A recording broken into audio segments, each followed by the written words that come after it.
Welcome everybody to the DomCast episode 12, I believe it is. I don't know. I'm slightly distracted because me and the NBA Storyteller here. If we have a video, I'm not sure yet if this is gonna be us on face cam or not, or just us on audio. But we were already having great conversation before the podcast starts, so mine is all over the place. Just say what's up to the people. NBA Storyteller. This is a good one. This is gonna be something that people either really like or really just hopefully let play until the end. Absolutely. Yeah. Just for the audience out there, this isn't. I mean, yeah, it's going to be kind of different from a regular podcast. We are going to talk about some NBA today, as we normally do, but this is the first time I've actually brought on like a co-host to interview, because Storyteller is one of the more unique people in the NBA community. It's been that way for years.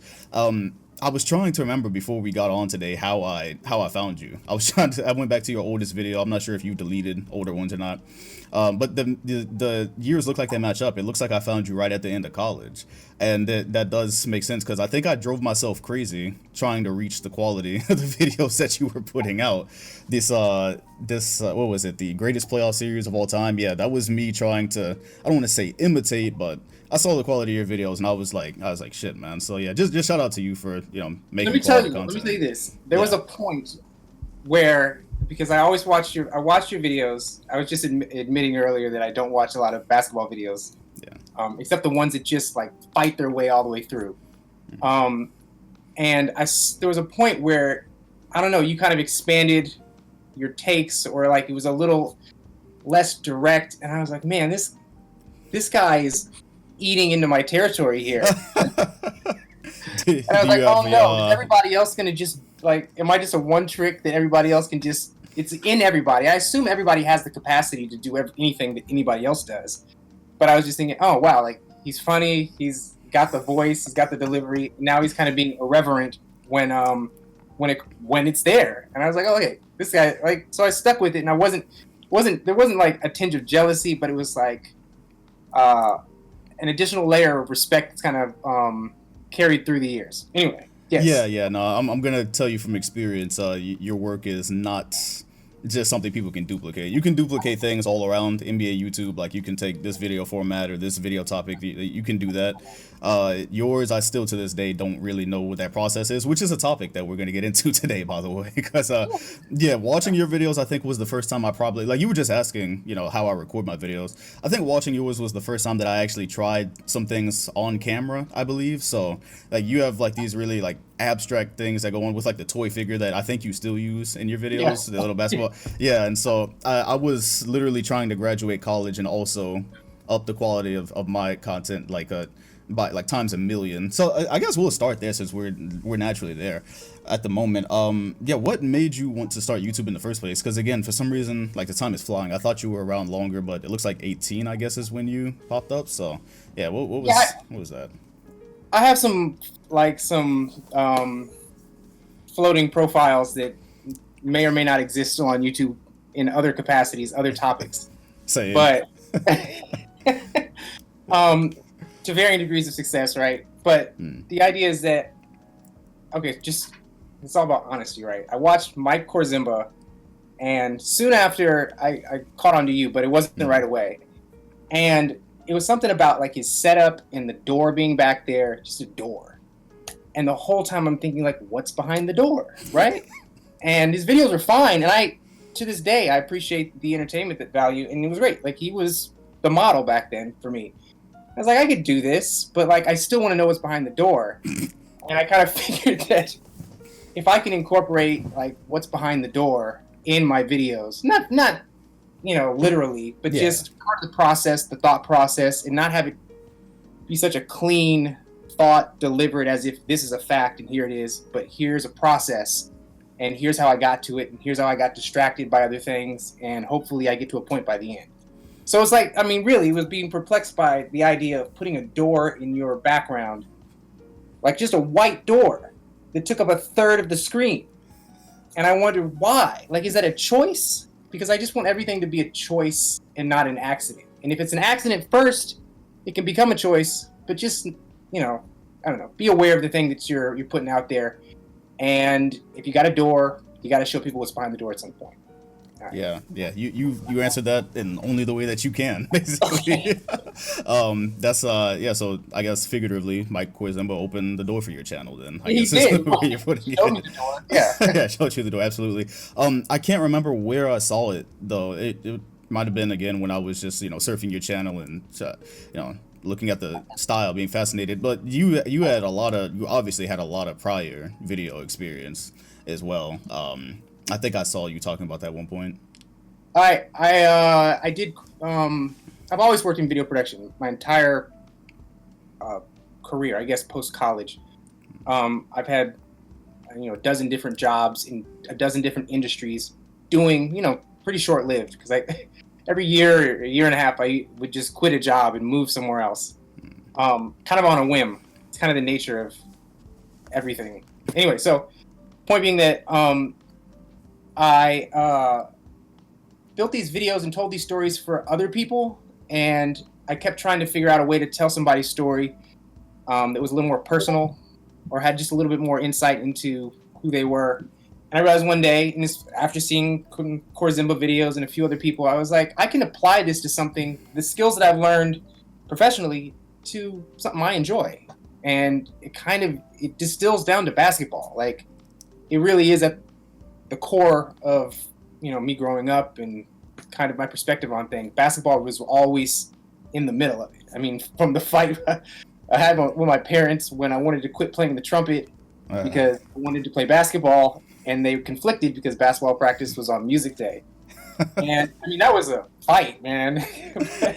But then I'm meeting my best friends I've ever had in playing basketball, slowly converting my wife into a Warriors fan, even though she's from New York City. Well, I mean, it couldn't have been that hard, right? I mean, the Knicks have been terrible my entire life, so. It's weird how pervasive the Knicks are. Like, it becomes a personality trait. It's like right, an identifier. Yeah, it does. Yeah, I've seen it. Yeah, right. I mean, but it's thin. Once you crack it, it's very thin. Like, it's not thick, but it's strong. It's strong. I don't know what material you would compare that to, but the Knicks fandom, if you sit down there and reason with somebody or lock them in a closet for a while, you could break them and get them to be, I don't know. And it also helps when your team goes on a massive run for like 5 years as well. I guess you're able to like persuade her a bit when the jewelry comes out. Yeah. Yeah, and that's the thing. Like the Warriors, I mean, I've been with her for a while. We've dated for a while, and so I've had a lot of time to work with her, and she's seen all the success. So with the Warriors, and I mean, I don't know, like the Warriors are another part of that. Like they were a part of my story. Even just getting into basketball entirely. It was the idea of, I mean, I like basketball. I started playing in the 3rd grade, but because I started a new school. Wait, this is a question you have at some point, but we can go right into it if you want to. I don't know what you want to do. Yeah, no, it's naturally happening. So yeah, just let it go. Yeah, because I was for the audience, I was gonna ask him how he got into basketball. Everyone has an origin story, so yeah, since it's going there, go ahead. Right. I mean, I enjoyed playing basketball, but I started a new school from 2nd to 3rd grade, and I don't know, it just didn't take. Like the people and me until this one kid, his name's Ryan. I remember him this day. He brought a little small basketball to school, and it was a smaller school, and we all went out back, and Ryan and the other kids who I had no friendship with, and this little guy who was about 4'3", named Jose, who punched me in the face one day, I was now able to dominate him on the basketball court, and it just took. And ever since then, that's all we did is play basketball. But it was always with the little ball for that whole year. We played with that little ball. Right, so right. Transitioning to the bigger ball was, that was a process. But remember those little balls, those little ones? Is that a thing in your life? I mean, the ones that you shoot into like a mini hoop, or? Yeah, like this kid brought it to school and we played on a regular rim, but it was the small ball. Okay, yeah, everyone's done that at some point, yeah. Just for whatever reason, just throw it in there. You realize it's much easier. Yeah, I don't know. Yeah. So it was like a combination of that, and then I had a natural jumping ability, so I could just sky over this kid who just tormented me, and it reset the balance of like respect and everything. The game did. So as people dunk on. Yeah, so people these days dunk on each other on like Twitter, but you were able to actually like dunk on your nemesis in real life, and that's what got you into basketball. It's a revenge story, basically. Yes. redemption, revenge, whatever you want to call it. Like that's it. That's it. Yes. Yeah, I don't think, like, regardless of whoever I bring on the show, I don't think they're gonna have a more interesting, like, basketball origin story. Normally it's like, oh, I saw a jersey, or I saw some shoes, or my dad took me to a game. But yeah, this was your form of, like, this is something I would have expected to hear from Kobe, honestly. Really? Yeah, Okay. Yeah. It sounds like that type of thing, you know. That's great. That's great. So that got you into basketball. Are you a lifelong Warriors fan? Oh yeah. From the day I was introduced to basketball, and the story. I mean, I feel like I'm not romanticizing it. I feel like it's actually how it happened. Right. But we went to going to church with my parents and my sister. Right. This is in Oakland, California. Right. We're going to some little small church in some little hallway. Right. And this one day, my parents were like, "Your uncle is going to take you out of church and take you to a basketball game." And they said it, and I don't know if it processed, because this was that church that goes long. Like, they just let it go until they let you go, right? Yeah. No, I don't know, if that's much of a thing these days. But the point was that I kept looking at the back, right, to see him just come through, because I didn't know how he was going to really just get me out of church, right? And then it just happened. The back doors just opened up, right? And all this light comes right down. It's like Jesus walked in. There's a light coming down. I've been saved. Right to the preacher in the middle. And it was my uncle, right? Not in church. Right. He was in, like, hangout, just going to the basketball game gear. And I saw him. I was like, it's really happening. I was out of there so fast. You know, he came back. He was very polite, talked to Usher, and then I went back. Then we left. We went to the Oakland Coliseum. And I tell you this, the first person I saw walk out on the court, and I was very young at this point, was Manute Bol. And it was a wrap. That was it. That was it. I don't know. It was, when I saw him, I understood this is like a circus, but it was also like the most supreme skill. Like they're bringing in the largest people in existence in human current modern history, and they're making them play basketball. And this guy was bombing threes back then. So it's the DNA of, like, the Warriors basketball, it's like it was right there. Molly was there, Chris Mullin, Tim Hardaway. I don't think he was playing that game. I think he sat that game. But Manute Bol was there. And we were close enough to really get a good grasp of how insanely mythical that type of a human can be. Right? Yeah, right. So that was it. It was imprinted on me, or whatever it is, and I have no choice. I stuck with the Warriors for all their losing. And, finally, get to enjoy some basketball. Like, yeah, absolutely. God, calm down, people. you deserved the mid 2010s run that they went on, basically. Thanks, right? I mean, nobody deserves anything in life, but I think I got close to it for just being around. I guess for sticking out. Yeah, we could all use an uncle like that to take us out of, like, a 2-3 hour long church session to a Warriors game, or to a basketball. I could have used that a couple of times. Right. Now, and the thing was, we walked in the stadium, and it was like, this is where I'm just making it a bigger story than it was. It was like, I feel like every old stadium was just hazy, right? Like, it just had a haze in it. Maybe they had some smoke or something, but it felt like I was walking into this frozen time, walking down the stairs. And we kept walking further down, because I didn't know where our seats were. I was like, are we getting closer, that close? It was like, not courtside, but it was like the second section, decent seats. You can see how big the players are. So it was amazing. You kept walking closer and closer and closer. Yeah. The only time I'd ever been that close in Oakland Coliseum was when I saw the Ultimate Warrior wrestle Papa Shango. I don't know if anybody's a WWE fan from the 90s. But the Ultimate Warrior got his ass kicked by Papa Shango, and he terrified him. So yeah, I feel I feel like Manute Bol was probably the most mythical introduction anybody could get to basketball, because that's what you think when you think basketball. You think super tall, like, unattainable skill, basically. And this is the first guy you saw. You might have. People did. I don't feel like the appreciation might be. I'm not ragging on current young people. Like, young people write their own narratives. It's great. It's like it's how it gets a new audience and a new connection. You can't just keep hanging on to old narratives. Like, give us some new ones. It's fine, but don't be lazy about it. Actually, fine. Be lazy about it. Just be interesting, I guess. That's the point. Right. But like, I don't know if the appreciation for how rare these humans are matters to people these days. Yeah, I think my introduction to that, I mean, it's not as cool as being snatched from search and seeing when you're bold, but I think I can't remember where the Foot Locker was, but they had footprints of basketball players because they're advertising their shoes, and so I stick my, at the time, like size 9 or 9.5 feet into, I can't remember, it might have been Blake Griffin or somebody, just somebody that doesn't look that big on TV. Like you know, since you've been to games, you've seen on the court they look way different than on TV. That's when you really realize, like, damn. But yeah, when I was able to see that, or in that NBA City they used to have at Universal down here in Orlando, that's where I'm at, and I think they had Shaq's handprint in a basketball. So those little things, those like fossils that they leave behind, is what kind of shows you, like, yeah, this might be unattainable for me. Like, just maybe. Did you have hoop dreams? Did you? Oh, who didn't? Want to play? Every basketball fan When did, did right? you wake up from your hoop dreams? Yeah, this was the thing.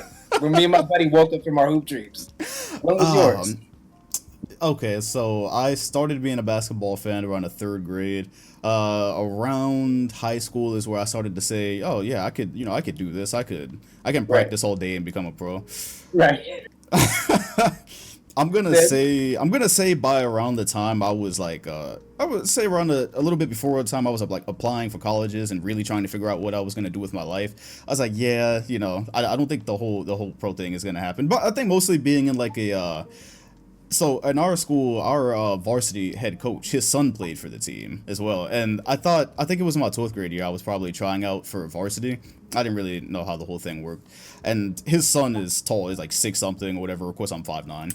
And they're doing some type of drill. I don't remember what the drill they had us doing was, but it involved his dad passing the ball right over the top of me to his like 6 foot something son. And so, yeah, his son has obviously got a spot on the team already. And so around that time, I'm like, I love this game. I love 2K. I'm going to watch basketball forever. I'll play it recreationally. But, on top of the fact that I was one of those like really good students as well, and there is 24 hours in a day, it was kind of a thing where it's like, look, there's AP, US history, there's chemistry and all this, and then there's basketball practice. I'm like, yeah, I think I'm going to be one of the, the regular humans. But I could admire this though. I think that's probably around it. So yeah, around high school, it kind of there was gradual hints. It was gradual hints. I mean, you said it lasted all the way till college applications. Like you held on to it, man. Well, yeah, I mean, it was, like I said, it was a gradual thing. So I think you can really pinpoint around like the 10th or 11th grade. And, Okay. I was a person, I had a dad who was very supportive. And so as he's telling me like, oh, the NBA might be your life, might be your future. And I'm just telling him like, I gotta, like, college is coming up. I gotta figure out what I'm doing next. Like, I don't really have time to, at the time, I think what I told him was I don't really have time to dream anymore, which is a terrible thing, by the way, because what I'm doing these days, like at some point this was a dream. So I don't advocate ever stop dreaming. You're only here for a certain amount of time. So I don't want to get all cliche, but Did you literally say that to your dad? Yeah, I did. Yeah, we were in the car. I don't remember which year it was, and I don't remember how we got on the topic, but I was like, yeah, I don't really have time to dream anymore. And high school was a really like soul sucking experience. So that was probably at a time where, or a week where I was just like really going through it, and that that came out there. Yeah, that's that's how that happened. And there's so many, like, this is not a reminisce about high school basketball podcast, but like there's just so many stories about that moment of where you realize you think you're good or you think you have a chance, and then you're like, this is like, there's a different level to this. Right. So you played in high school, obviously. It's funny, I played in junior high school, and then I missed the freshman team. I don't know why. I still don't know why I missed the freshman team. I was at the peak of my powers freshman year, and I was still not short at that point comparatively to other basketball players. Right. And then sophomore year I made the JV team.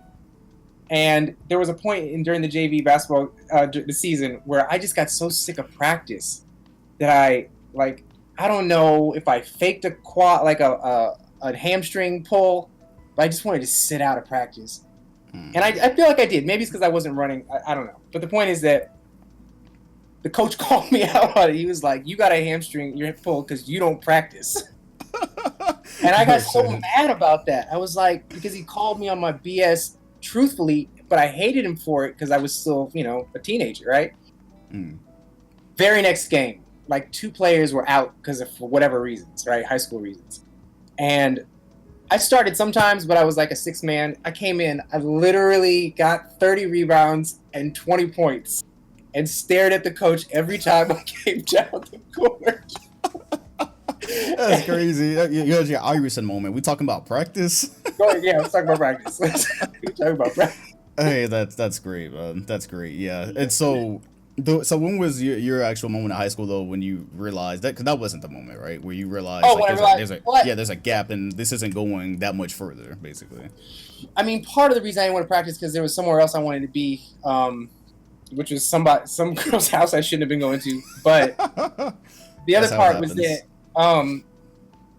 it was the consistency. Like, in order to actually, I feel like I had the raw talent in order to exist in high school basketball, maybe some D5 school, I don't know, somewhere if that exists. But it was just like the consistency. You had to keep showing up. You had to keep putting all into the practices and stuff like that. And you know, you're at an age, you have different interests and things are happening. Yeah. And it was taken away from that, but I was still able to hang around long enough. And then after that JV season in 10th grade, I was thinking, you know what? Next year, I think I want to like do photography, some crap like that. Which is funny because it's led to every job I've ever had in video production and editing and stuff like that. Happened for a reason. But I mean, it doesn't make it's not there's no virtue in what I'm saying necessarily. It's just that you got to have that extra bit of obsession for the thing. Oh, absolutely. Driving you through that. And you're like, I mean, even when you said it's time for me to stop dreaming, it's not that you were saying stop dreaming. It's like you got to live in the reality that you're facing. Right? Yeah. That's what you're dealing with, and you got to make some hard, real life decisions. Yeah.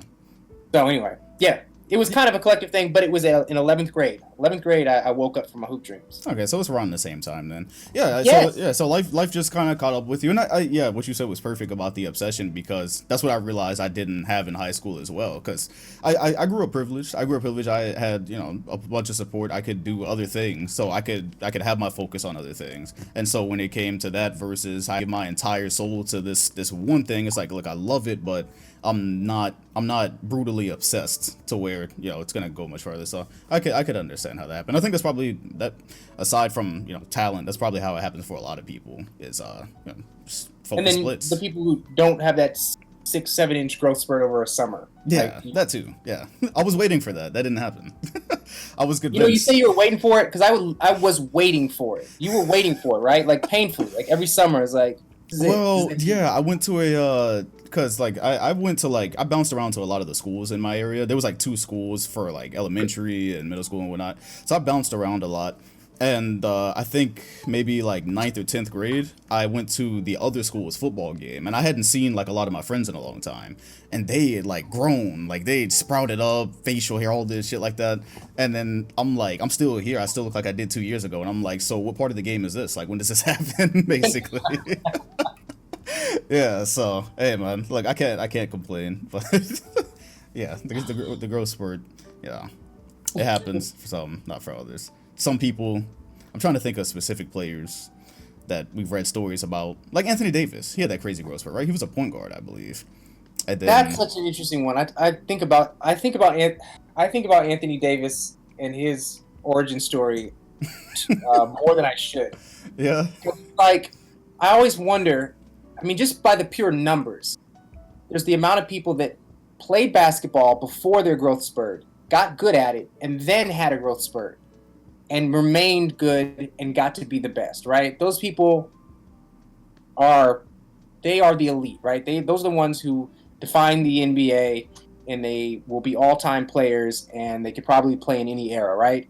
Because they played basketball before they had their height. And then there's a lot of ones who they were discovered as tall, or they were brought in as tall and said, hey, here's basketball. And I always wonder, are those really the best players? Are those the ones that really could have been the best? Or are those just the ones that, I don't know, the circumstances fit? Because I always think about, is the NBA, are these the best players in the world right now?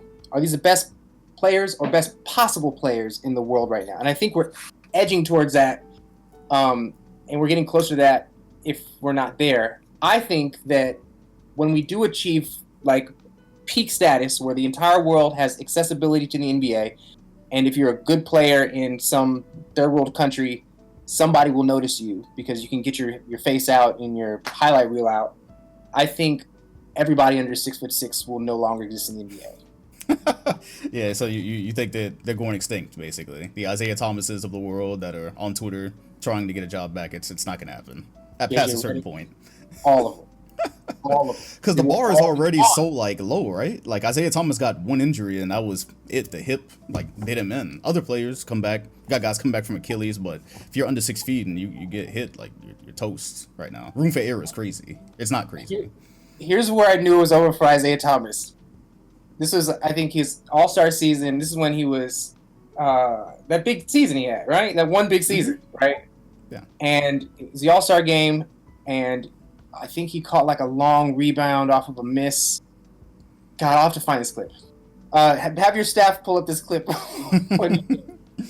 And he... No. It was Russell Westbrook who caught the rebound. And Isaiah Thomas met him out at like the baseline at the three-point line to guard him. And it's like all those moments where it's like the audience realizes that, oh, Kobe's got the ball and Jordan's guarding him. Or, Shaq's got the ball and, I don't know, David Robinson's under the rim. Like one of these things where the audience has a second to realize what's about to happen. And you know what people did when they saw that matchup in the All-Star game? People laughed. Oh my goodness. I swear to you, I think about this clip a lot. I don't remember this at all. Y'all have to pull this one up. So just people laughed. It could be reversed where Isaiah had the ball and Russell was guarding him. But I don't think that was it because that wouldn't have been as funny. But it was that Russell was out there and he was doing, I don't remember what he was doing that year. When Isaiah had a great, okay, this is like background research. I don't know what It was 2017 when Isaiah Thomas had like the MVP type year. His best year. Yeah, it's 2017. What was Russell Westbrook doing that year? Was that his big year? Russell Westbrook was the 17 MVP. He was, yeah. Okay. Yeah. So there you go. So Isaiah's pulling up on Russell. And Russell has the ball, and it was like, how cute is this? This little guy is up against me, and people giggled. I swear the announcers giggled.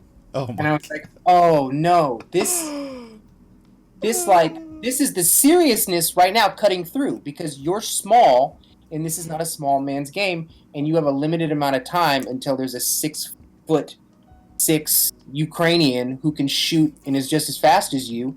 So what are you here for then, Isaiah? And I feel Steph Curry, Damian Lillard, these guys are great, and Steph Curry is going to go out in history, and we can talk about him in a little bit if this doesn't go till midnight. But they're dinosaurs. In 10 years, there will be nobody under 6'4" in the NBA. All right, I will. I'm gonna keep this clip, and I'm gonna check back in 2031. I guess you're approximating. He says. 2032. 2032. There you go. Nobody under 6'4" in the NBA, and those people who are 6'4" are going to be dynamic players. Like those guys will have 7-foot wingspans and dunk from the free throw line. You're saying there's no reason. Like what is the reason for a small basketball player if the world finally has the accessibility to get good at basketball and enter the NBA? You are absolutely crushing the dreams of a couple of thousand people listening to this at the moment. They got a few years left. A few years. They can make it in. No, you're talking about. It's funny. You're talking about the Isaiah Thomas and the giggles with Russell Westbrook, but I know you have the picture of the meme. It's basically a meme. That's how crazy it is. Dirk posting up Isaiah Thomas. You have. I was thinking of where LeBron dunking on Isaiah Thomas. I mean, there's that too, and it wasn't even a dunk, but it's remembered as a dunk. Like we will probably remember that as a dunk, but it's a meme. Okay, so that's a second meme picture right there. That's not the one I was thinking of. So I don't know how many of these exist, but yeah, they're memes basically when you see them. It wasn't a dunk. That was not a dunk. No, that was, I think Isaiah Thomas successfully fouled him or maybe it rimmed out. Because we haven't seen that one recycled on Twitter enough for it to have been a dunk. Trust me, we would have. Oh right, yeah. like every Ja Morant attempt. Hey, I'm not mad at those. Where people were throwing fits over those, I get it, but yeah, it would have been nice to have finished it over Kevin Love, but they showed it as much as they were showing it as much as if he actually finished it. So I get people's issue with it. That was a bad day. Yeah.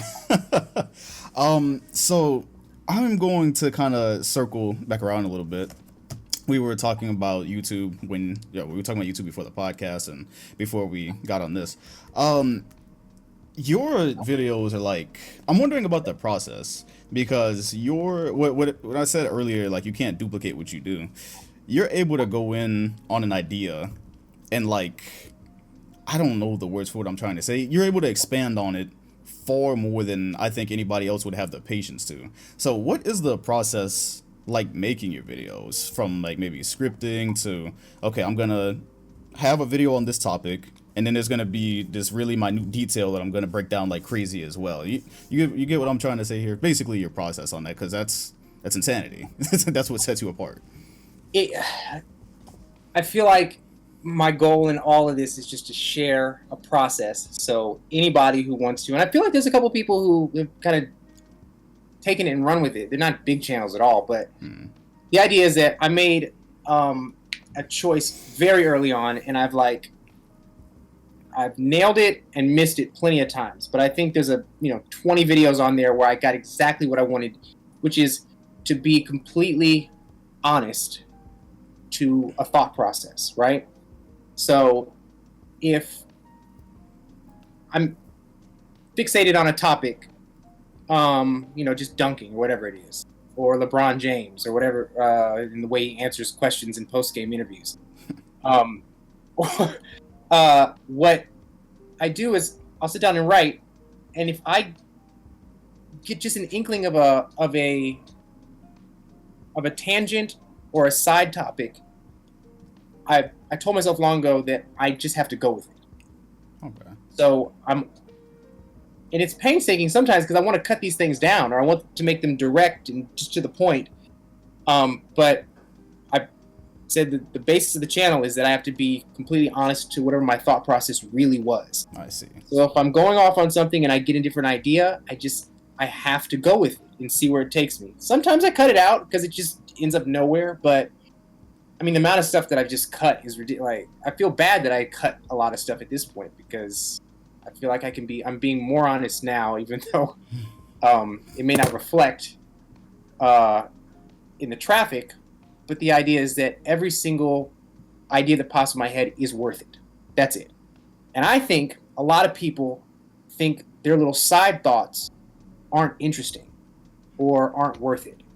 And to me, I think those are the most telling, because it's like, well, how did you get from this to that?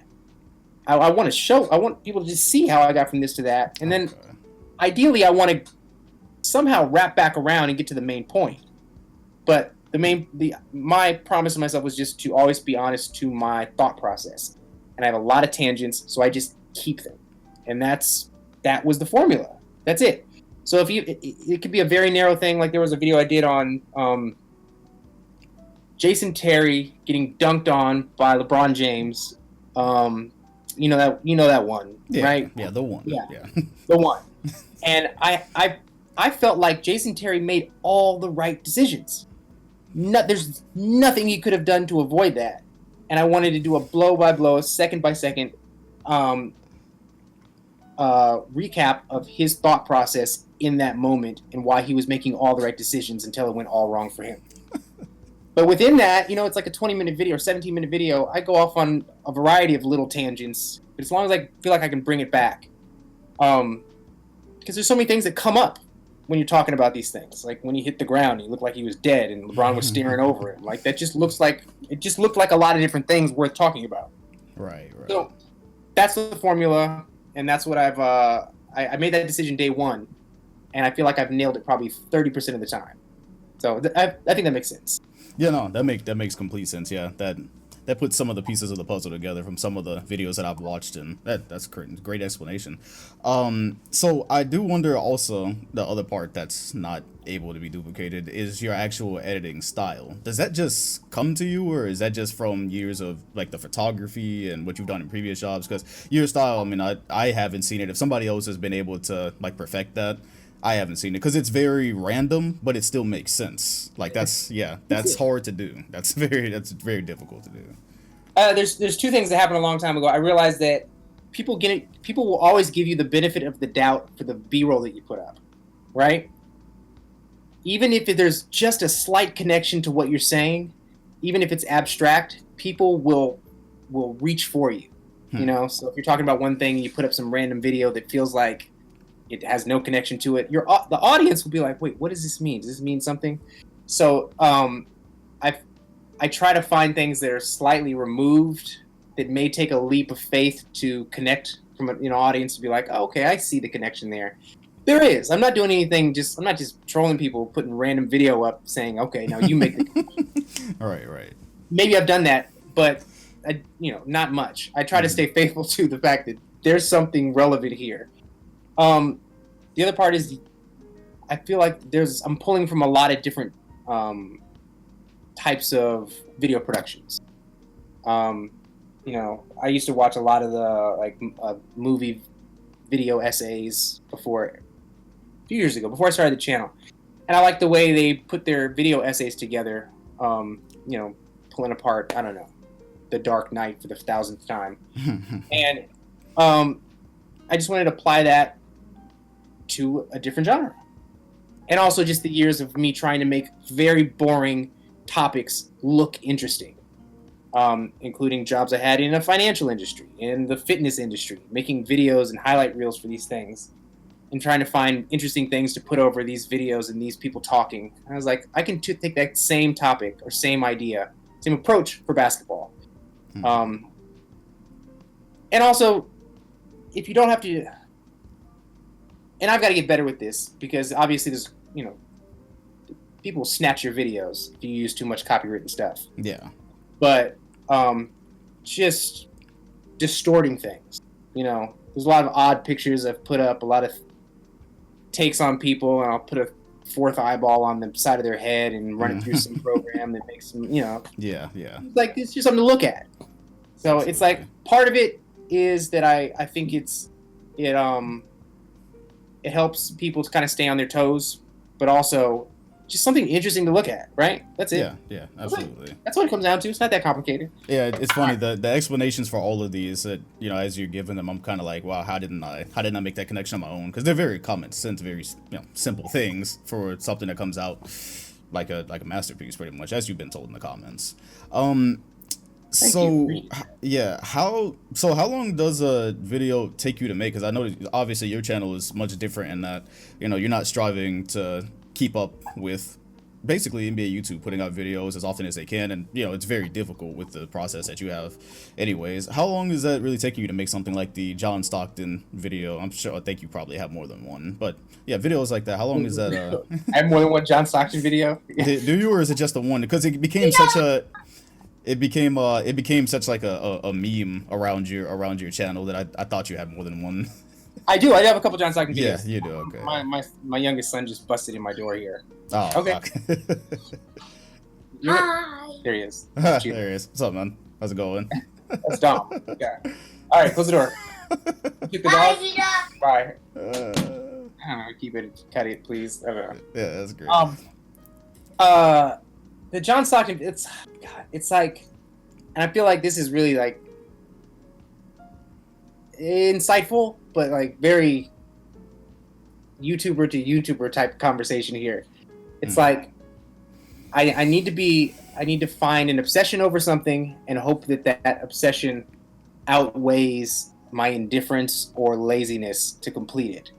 And if I'm that obsessed with it, it will persist long enough for the week and a half for me to put it all together. Sometimes I'll make something and just get sick of it and it'll sit. And then I'll come back to it a month later. It's kind of a big mess. The amount of videos that I have that are 75% done is kind of gross. It's really gross and upsetting. You got things sitting in the lab that just need the finishing touch right now? Yeah, and I'm trying to figure out an excuse to just put them out as is, right? Like what's a valid excuse to put out a video that's 66% done? Yeah, second channel. That's what we were talking about before we got on here. We were just talking about that. Hey, just throw it on there. Didn't get done. Unfinished. NBA untold stories. I don't know. Right, but I mean, why not just put that on the main thing? Like, I don't know what am I preserving by keeping things clean or completely produced on the main channel? Like, I don't know what that's serving.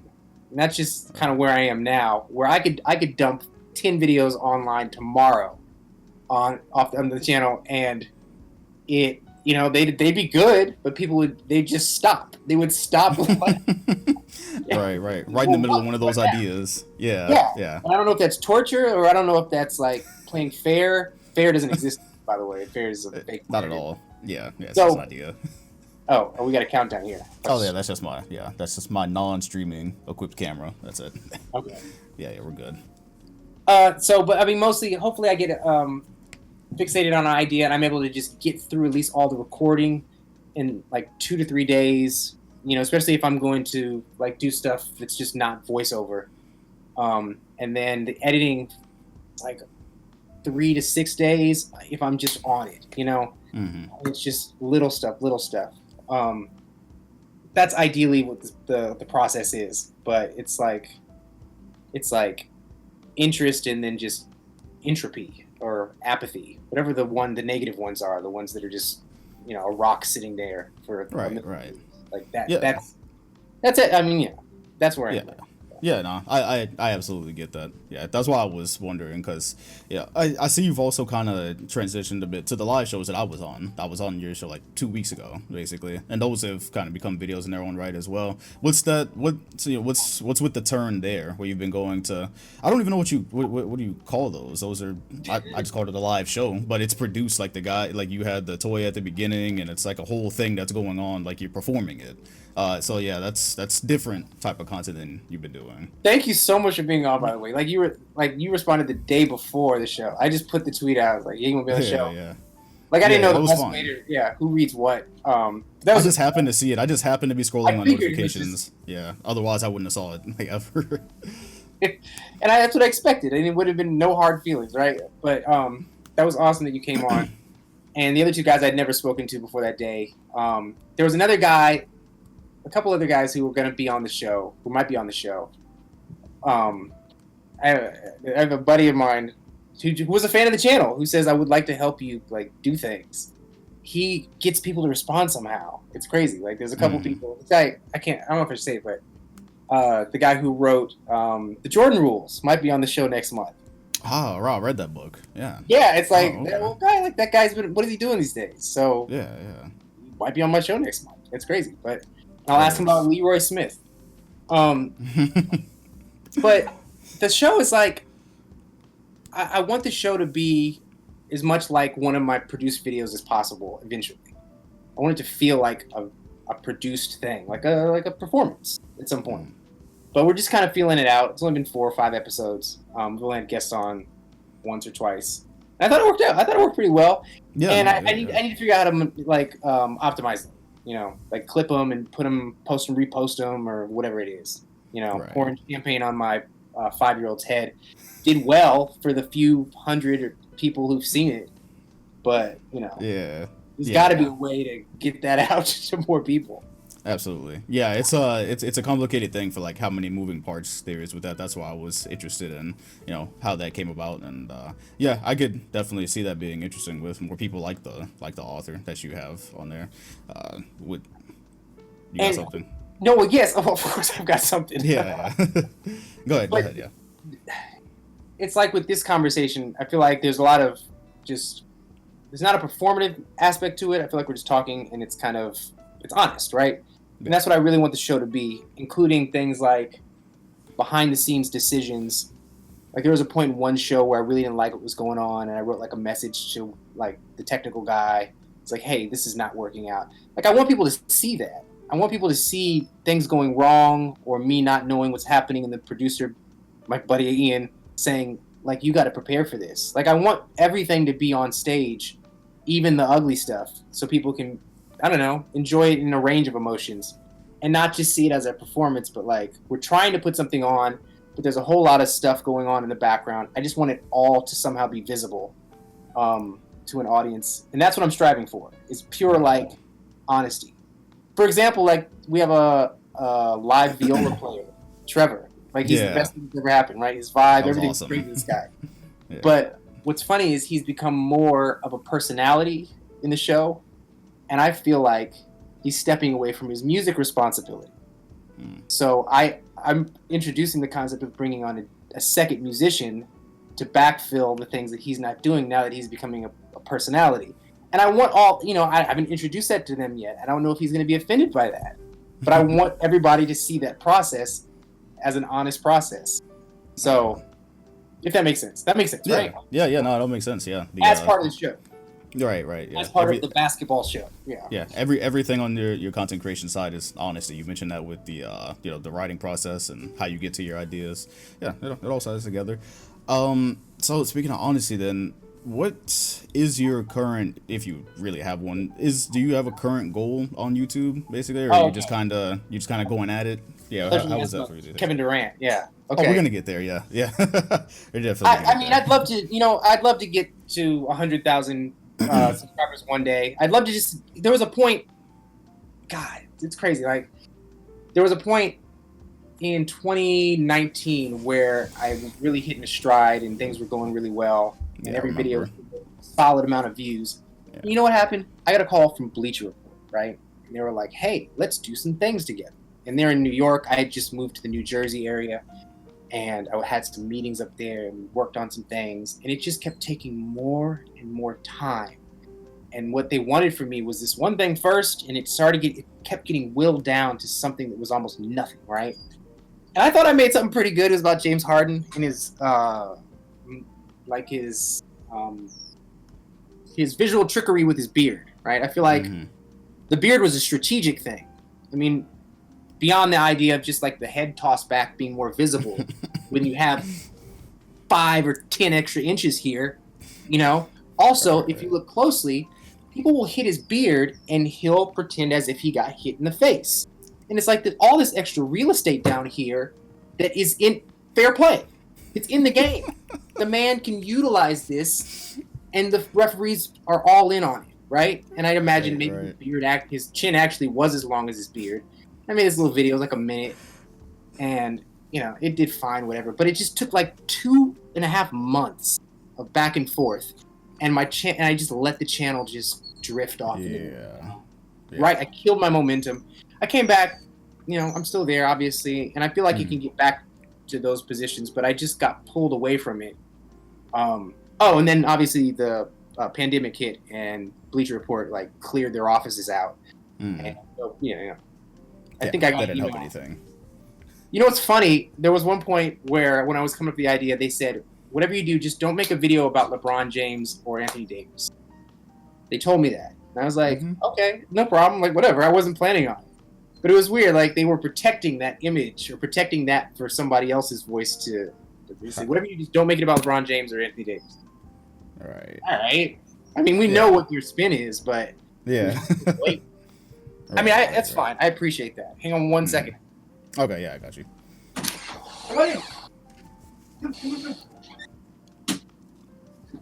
It's my dog. That's all. Yeah, that's what happens on that's what happens on YouTube basically. I had something similar happen to me way before I started Dom2K. It was like my first channel, and yeah, if you take any kind of prolonged break or while you have momentum or whatnot, YouTube is unforgiving. I think that's what for people who don't post there or create content, I think that might be something that's lost, is it's really unforgiving. So slightest mistake, or in your case, you just got busy with something else and now you're back to square one, kind of trying to recapture that. So yeah, that's basically, I've experienced a bit of that before. So that's you've been through all this, man. You've been. Oh yeah. After 5 years, there isn't much that I haven't seen other than the complete death and obliteration of my platform. That's the only thing I haven't seen at this point yet. That's why I don't stress. That's why I don't stress about the platform anymore. Cause it's whatever. If you're gonna kick me off, kick me off. So that's some interesting YouTube talk, basically. Right? Yeah. Put that on the third channel. Yeah, absolutely. I am going to get back over to the basketball one, because we've kind of gone back and forth here. Since you walked in and your first game was seeing Manute Bol, so that was a good amount of time ago. So you've seen quite a bit of NBA history, more than the audience here has seen. I'm gonna assume you've seen a Mr. Michael Jordan play, probably in real life. Oh, I never saw him in the stadium or anything. Okay. But I definitely, God, all those '90s games I watched with my dad. We saw everything. The only game I didn't watch in that whole era, at least in the playoffs or in the finals, was Game 6, the second time around against the Utah Jazz. And God, I made a. Oh, you're saying you didn't see that one? I heard we were in the car driving back from somewhere. Wow. I think it was church. And it sucks because I bet somebody $50 that the Jazz would win that series. And people can say whatever they want, but y'all weren't there. Like he bet against MJ. Maybe you said this was the second time around. The second one. I was like, so you bet against MJ on his sixth championship. Yes, the final one. Mm-hmm. Okay. Yeah, I bet against $50. I didn't even have $50 at that point.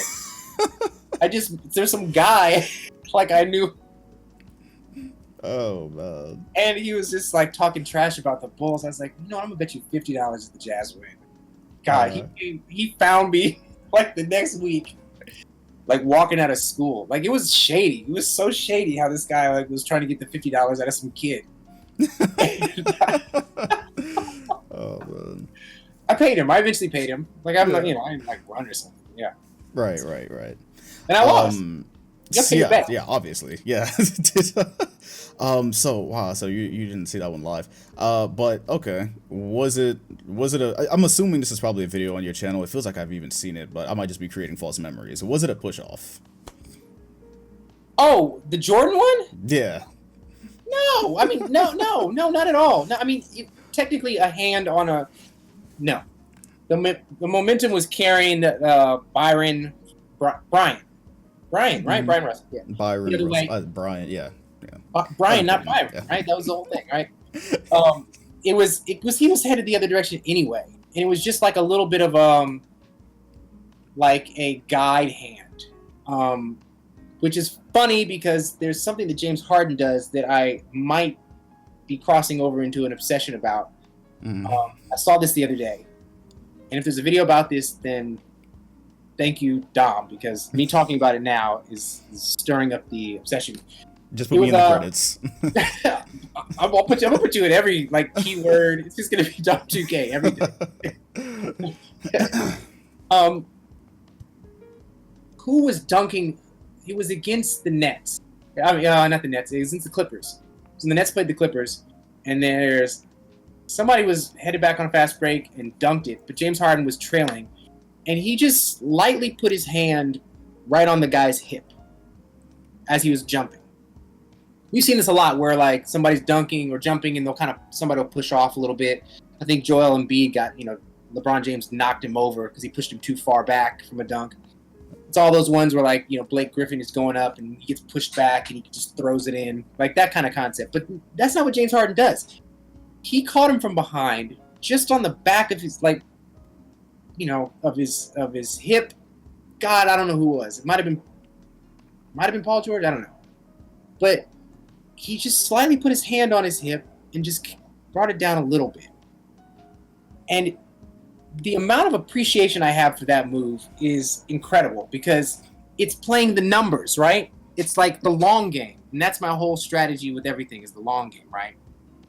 I feel like all my videos are evergreen. You can watch them now, the very first video, and it's still good. They're not expiring. So one day YouTube will be like, hey, you can watch any of this guy's videos. But you think about Tom Chambers when he dunked over Mark Jackson. Do you remember that dunk? He got all high up. Statue, basically. Yes. His knee hit Mark Jackson's chest just for a split second. And it sent him, just the momentum and the angle, sent him another foot in the air, right? Yeah. The Scottie Pippen dunk over Patrick Ewing. I made a whole hour-long video about that. Yeah, that's where I found you. It just came back to me as you say it. That was it, yeah. That was one of my, I feel like I nailed my objective, So, Patrick Ewing is jumping, and his knees are a little bent. Scottie Pippen, there's a point where, like, his leg, like, locks on to Patrick Ewing's leg as Patrick Ewing is going up, and I swear he got another 3 or 4 inches on his vertical because of that, and it helped, right? Just the same way if the person's coming down, you could bring him down, and that's what James Harden does. He just, a little bit of momentum downwards might take an inch off your lead. How many dunks are missed by an inch in a whole season, in a whole career? And every time he's playing against an opponent, if he can take an inch or an inch and a half off of their lead, how much does that actually matter over the long run? It's just like it's playing the numbers. And it didn't matter at that point because the guy dunked it, and I'm sure your staff will bring up the clip. But in that moment, it just was so clear because he reached out, put his hand there, and that was it. No foul. No wasn't called foul on that. There was no push. It was just a little bit of counter momentum or whatever it is. Yeah. So yeah, this sounds like go ahead, keep going. No, I just think that's James Harden in a single moment, like in a split second. That's his philosophy on basketball, is finding the little loopholes and the little ways to affect the game that people either didn't want to do or they think are stupid, and he just goes all in on it. I'm sure there's 1,000 clips of him just slightly putting his hand on people's hips who jump. He doesn't push. He's not giving them a forearm. It's just light. And it was like my eyes opened up. I was like, oh, okay, I get it. Like, it's beyond just the threes, or just the Houston way. Like, now, on the flip side of that, there's the situation that you're describing, which was probably a fast break, I'm gonna guess. Yes. Well, yeah. And the guy tries the James Harden move that you're saying, slightly grazes him, and ends up putting their hands on the hip, and they go flying. I'm sure you have an example in your head. You've seen this, where guys get lightly touched on these. Aggressive with trying to stop, hold them back. I guess on accident they do. They tried the James Harden move. I guess these NBA players are a little bit more hip to that than we knew, and they end up flying out of air. Becomes a flagrant. That's the only. So you have to perfect it, I guess. And I guess according to you, Harden has perfected it. Because talk about the one LeBron James did to Joel Embiid recently. I'm not sure if you saw that. Like, he went up to dunk and he like pushed him out, and it looked kind of innocent, but it was enough that Joel Embiid couldn't even get to the rim. So he's basically just jumping and throwing down, and it threw his whole body off, and it was dangerous. And I think you're crossing into some very unsportsmanlike, dangerous play when you're messing with people in the air. And I think it could happen. Like, if, let's say it was Paul George, because he's somebody who would get hung on the rim in an important moment. If he would have missed, or like in a bad way, it could have been bad because he didn't get that extra inch above the rim. Like, getting hung on a rim hurts. Yeah. I don't know how many people watching this have been close to dunking or have dunked and then have not dunked, like, aggressively. It's not. It hurts. It goes down your spine. Yeah, it's called a spine tingler for a reason. Yes. Yes. Yeah. So there's like a nefarious intent there by trying to take a few inches off their jump, but it's so gentle and so subtle. And I was like, how? I'm not the only one to see this. I know this, and clearly he's been thinking about it, but it was very much intentional. Just a little bit. This sounds like one of those 75% finished videos you already have in the lab. Like, this is 100% your type of content right here. And this is something that me nor anybody else would have noticed before it hits your channel. Because I would have saw that and been like, oh, like, that's one of the millions of thoughts that passes through my head throughout the day. I would have never expanded on it. But I'm sure now that you are aware of it, you have an opinion on it and could probably expand on it for an hour. Like, yeah, and I'm gonna leave that one to you. I'm gonna pay more attention to it now. Next time I see that in the game when they play the Lakers soon. Yeah, they actually, some point they play Lakers, maybe March.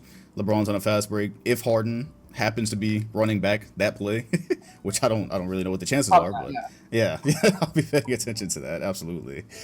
I do wanna. So yeah, you've seen many players. I've personally tired of the GOAT conversation throughout the years, because through 5 years on NBA YouTube, like, you see all types of arguments made about it. I've said my piece, so I'm kind of tired of it at this point. Anytime I find somebody who's seen, more history than I have, I'm always curious what they think about it. So not necessarily if you want to go into who your GOAT is and you have one, sure, but I kind of wanted to know what you think about the LeBron and Michael Jordan dynamic, having seen them both in full. Yeah, well, mostly Michael, and then, yeah, you've seen LeBron in full, so kind of wondering your thoughts on that. I put this up on I ripped it from somewhere and I put it up on a second channel that I used to have. I still have it, but it's a comedy tribute to Michael Jordan from 1991, whenever they won their first championship. Mm-hmm. And it is a star-studded celebrity fest and it was broadcast on one of the I think ABC or something, like one of the networks, right? Mm-hmm. And it was in Chicago at their big theater, whatever the big theater there is, and it was all a tribute to Michael Jordan. Was he retiring? No. Did he do something in the world that was spectacular that deserved, magnanimous praise? No. He won his first championship and he was the MVP. And they put on a primetime special with Billy Crystal and all these other celebrities like it was the Oscars. People don't understand what Michael Jordan was back then. And I think there's something that can never be eclipsed because just the way it is, because there's too many valves now. And back then, there really was one or two outlets. And it was the Michael Jordan propaganda was turned up beyond belief. It's incredible. I saw a buddy that I follow on Twitter tweeted something out about how a huge portion of the NBA jerseys have this Michael Jordan silhouette on their jersey just for no good reason. I mean, obviously there's plenty of good reason, but it's like that's a basketball player. He's on all of your jerseys, and you're trying to have a conversation about who the greatest of all time was. I mean, you can break down winning and the percentages and a lot of their impact on the game, but just how big this human was. I saw some videos recently, and it reminded me, Michael Jackson, right? Yeah. He'd go out on stage and people would I think I saw the same one. I retweeted it, I'm pretty sure. Yeah. I think that's probably where I saw it recently. Yeah. I remember, it was hilarious. I was very young back then, but I remember just Michael Jackson, right? And it was a different level. There was zero people. There were zero other performers on his level. People were faint just looking at this guy. Yeah. And you could still say Mike back then, and half the people would think you're talking about Michael Jordan. Michael Jordan was on Michael Jackson's level. I don't know if there's a pop star or a celebrity. You can't. I don't know. You can't. There's nobody out there right now that is that far in the stratosphere. And still, you can be confused about who you're talking about when you say Mike. I mean, there was Mike Tyson, there was Michael Jordan, and Michael Jackson, right? I feel like Mike Tyson, he got lucky with it in that group. But just the impact of that one human and the way he kind of navigated and developed things, and obviously the brands and all that stuff in the shoes, I feel like that all matters. It all matters. And it just, and I'm not just repeating other people's tweets here, but the fact 6-0, it just ruins the conversation. You can't. Because there's something, the nature of being undefeated in the highest manner, it just hits a different part of your brain, right? So you can have all the reason in the world for losing and all these, not excuses. Excuses are just a collection of reasons, but it's just some people don't like. But there's not a pure argument for LeBron James, and that's where I think it comes down to, because I always believe that the shortest argument typically wins, even if it's a bad argument, which leads me to one of my the moments that I enjoy the most. It's Kobe Bryant. Gosh, I've been trying to talk about this for 2 years now. When somebody was talking trash to him, and he was in the crowd, and he just starts counting. In Dallas, yeah. That is the demonstration of the purest basketball argument that will never lose. In front of somebody's face. That's it. You can't lose that argument. There's no words involved. There's no rebuttal. What are you gonna do subtraction backwards? There's nothing. Oh well, you're. That's it. Anybody who ever wants to argue on behalf of Michael Jordan, which is all you got to do. Right. And that's the one, the 6-0. That's what Twitter. Stupid, but yeah. Yeah. That's the argument that Twitter has spent years at this point now trying to dismantle. It's a 6-0. I mean, and it still comes out. Like you said, whether or not it's a bad argument, it's so simple. It's the simplest argument in history is no words. Okay, but let me ask you this though. Okay, but because naturally, probably even in the audience and in the comment section of this video, people are gonna say, "Oh, Bill Russell's 11," to which you say, Well, there was a whole segment I wanted to do on the live show with you, which is like how to ruin an award. And I couldn't explain it properly, but the idea was that I was going to mention an award, and you were going to or the guests were going to give me a scenario on how to take all the meaning, just suck all the meaning out of it. And one of the examples was going to be Bill Russell's 11 rings. And the way you suck the meaning out of it is saying that there's only 4 teams in the NBA at that point. I mean, I'm exaggerating here, but there's when there's 5 competitors. Right. It really drains the meaning out of winning. Right. That's crazy, man. When there's no, Djokovic's, or anybody with any sort of foreign name, let alone any of more than 5 black people in the league. Come on, it's historical, but in terms of the sheer meaning of it, and obviously there's a lot of reasons that the man needs to be respected as one of the greatest of all time, but it's just not because of the winning. I had a, anyway, okay. I'm not disparaging Bill Russell. Yeah. I get what you're trying to say. Obviously. Yeah, I get what you're trying to matters, say. Yeah. And maybe he could just count to 11 and shut me up, right? Yeah, right? But then we look at how, the rings look like little small. Even just the size of rings. I saw... It was one of those NBA open court things that they do. Mm-hmm. It was Isaiah Thomas griping about something, and he had his ring on, and it just looked like a high school class ring. And then Shaq had his rings, and they're just huge, even for Shaq's hands. Right. Man, your ring looks stupid right now, Isaiah. Yeah. They're slightly less glamorous than the ones that the top comes off now, and there's an entire story inside. Yeah, it's a little bit less glamorous than that. It's like a fortune inside of it. Yeah, it's crazy. I'm you can get it updated, you can get it worked on. It just looked dusty and small and a relic. It looked like something that should be behind a dusty ass antique store, in Topeka, Kansas, some random store. Yeah, it's a championship ring, One of those rings that comes out of the dispensaries at a buffet place or something like that. Yeah, just 25 cents. That's crazy. Hey, we love Isaiah Thomas and Bill Russell around here, but this is fucking hilarious.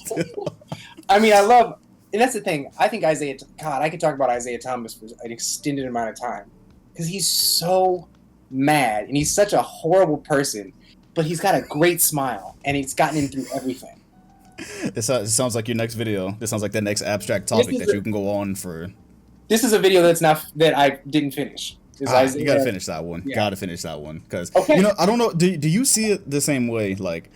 I see Isaiah Thomas. Everyone can have an opinion, whatever. If someone is in the comments and they disagree with your MJ argument, whatever.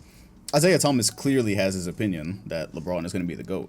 But I don't know how much you get on Twitter or you look at tweets, but I feel like there's something more behind it because the amount of times that he's had to reiterate this every time there's a LeBron praise, he says his tag is "Let it be known," and it's something about LeBron being the GOAT, or he's one day going to be the GOAT, and he's reiterated it so many times. I know it's related to Michael. I know it's related to that Team USA incident. You could see it behind the tweet, behind that "Let it be known." I just wanted to know, if you interpret it the same way, or am I just reaching? Because I can see it. No, you're interpreting it the right way. It's it's difficult sometimes, and this is beyond just sports. It's just sometimes people just don't even you can tell them exactly what you think, and they just don't hear it. They don't believe you for some reason. Isaiah has told us over and over again who he hates, who he does not respect, we still want there to be some sort of mystery. I've always thought this. Speaking of Michael Jackson, why was I thinking about it? Was one of those clips. There was all this mystery about this guy. You know what? I thought about it because it was that, and somebody else brought up a different musician or singer, and they were wondering about them and why they're acting a certain way. And I'm they've written 12 songs about this. If you just listen to the lyrics in their song, they are saying exactly what they think. But we categorize it as just a song, and we're just oh, that's a great song. All that misery and depression and stuff they hate. Great. What's wrong with this guy? Why is he acting like that?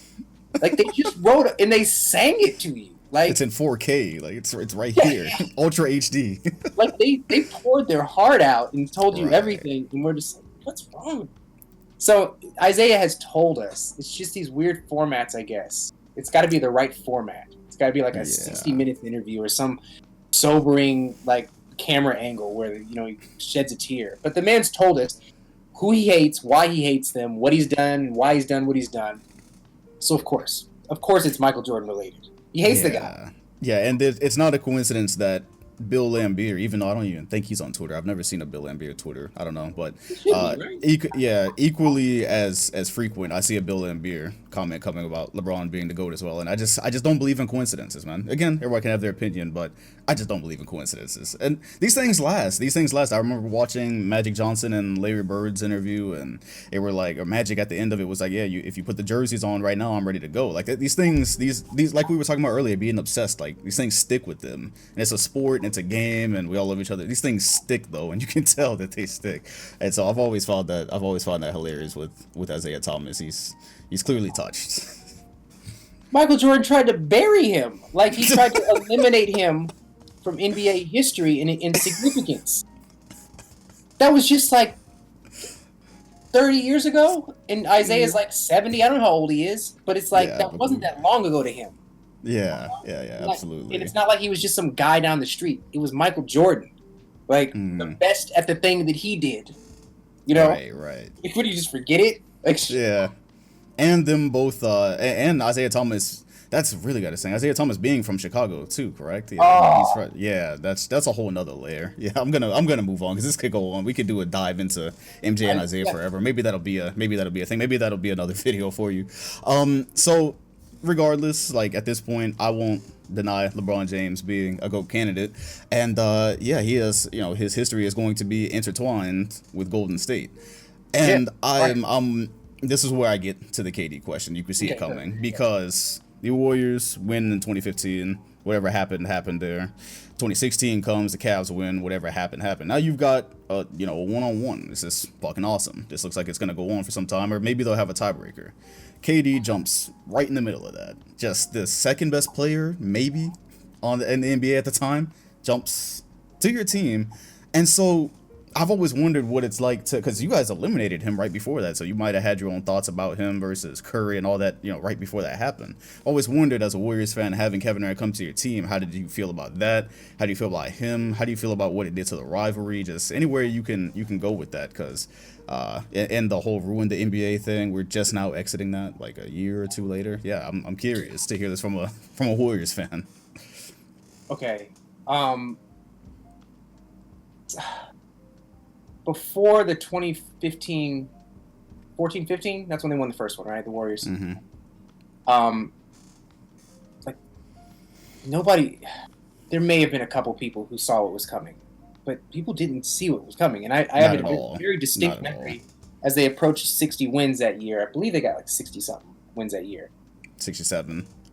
And they started talking about them being the favorites. I felt like there was a whole honeymoon period that we just jumped past. Like that part where, they could be a contender, but they got knocked out of the second round and everybody's still okay. They'll come back next year. Still a level of respect for your team, even if they don't win the championship. But there's a point where every good team, every championship team crosses like a threshold where they better win it or they're a failure, right? Yeah. And then there's other teams and where they're getting better, and it's okay that they lose in the second round of the Western Conference Finals or the conference finals, and people still respect the team. They're like, oh, wow, they've got a bright future ahead of them, The Warriors didn't get that moment. They went from an afterthought and an exciting Steph Curry to being expected to win the championship. And I don't know when another team that's happened for them. I mean, when there's not been a big move, like LeBron going to the Heat or even in Boston. Yeah, because this happened naturally. It was just a couple of moves and boom. I mean, they got knocked out of the playoffs by the Clippers the year before in 7 games, and I don't. It's like I don't want to rehash all these old things, but it's like Andrew Bogut got injured for the last couple games that series, and that was the reason they lost to the Clippers that year, right? Mm-hmm. And nobody gives Andrew Bogut any credit, for the year they lost to the Caps, even though he. Yeah, I mean, I always try to mention that was pretty important, but People don't whatever. understand What how happened integral he happened. was. Yeah. I'm sorry. Yeah. Yeah, go ahead. Yeah, yeah. People don't get how integral he was to the offense. Like, he sat at the top, and everybody ran around that guy. Anyway, so they went from nothing to everything, and all the expectations, and they somehow got through that 15 playoffs and won, right? Like, yes, they needed all those breaks. They'd never been there before. They had been there in 30, 40 years, right? That far into the playoffs. So, like, I think Mike Connolly got injured, and Patrick Beverley, and everybody's like, oh, they're just getting all the breaks. You know what? Everybody gets breaks. If you're going to get to the playoffs and get to a championship, it means you were good and you got some breaks, right? And then they win, and the next year was obviously the year that they had to prove, because you got to do that. You got to prove that, it wasn't a fluke, which is stupid, right? You won it. It's a thing. It happened. You were the team that won. Like, there's 30 teams and you won. Like, that's all that matters. It's a field, it's a thing, it should be celebrated. You can obviously critique it all you want, but proving that it was valid is stupid. So anyway, Steph Curry has the best season any basketball player's ever had in history. And honestly, that year I would take a victory in that championship over the ones with Kevin Durant. Yeah, I think anybody would. My mind is changing. Oh, okay. That's how I felt. Yeah, I want to hear about it. Yeah. I'm changing because historically, you start to get some distance from things and you realize what happened, right? Whether it was a great person you had a relationship with, or some ex or whatever it is, or a great meal. Like, you realize how good it actually was and how good you had it. But you realize in that moment, you were just caught up in the actual moment, defending things and trying to validate the players you already had. No. The Warriors franchise, for a second, became basketball, which is insane for anybody who's been a Warriors fan for, more than 7-8 years. It's crazy. So Kevin Durant, a few years before, there was talk that Kevin Garnett might come to the Warriors before he went to the Boston Celtics. Then the Warriors went after Dwight Howard, and he turned them down. Yeah. There's so much rejection that the Warriors faced, and every time they tried to cross over and get into the big time or get a big name, they would always say no. So realizing that that this franchise had been reformed to a point where the biggest players in the world want to come there, it's worth it. It's satisfying. You don't turn that down. You take that on. It's a historical moment. It ranks with any historical moment in basketball, a stretch of period with how good a team could be. And why would you throw that out or want any different just to prove a fact that the team that was already there could still win a championship? Like, it's basketball. It's called get the best players on the court and win games. They still had to win the games. And that's what's difficult for me to process sometimes, is that people will attribute those wins as if they were just a foregone conclusion, right? Yeah, absolutely. I saw there was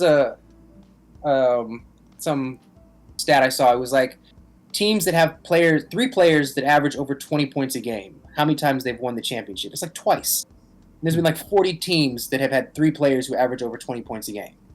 And it's insane. They really put the perfect team together to just dominate modern basketball. Modern basketball that is accessible to the entire world, right? We're not talking about 1957 where they got the 3 tallest people on one team and they just waited out the other team.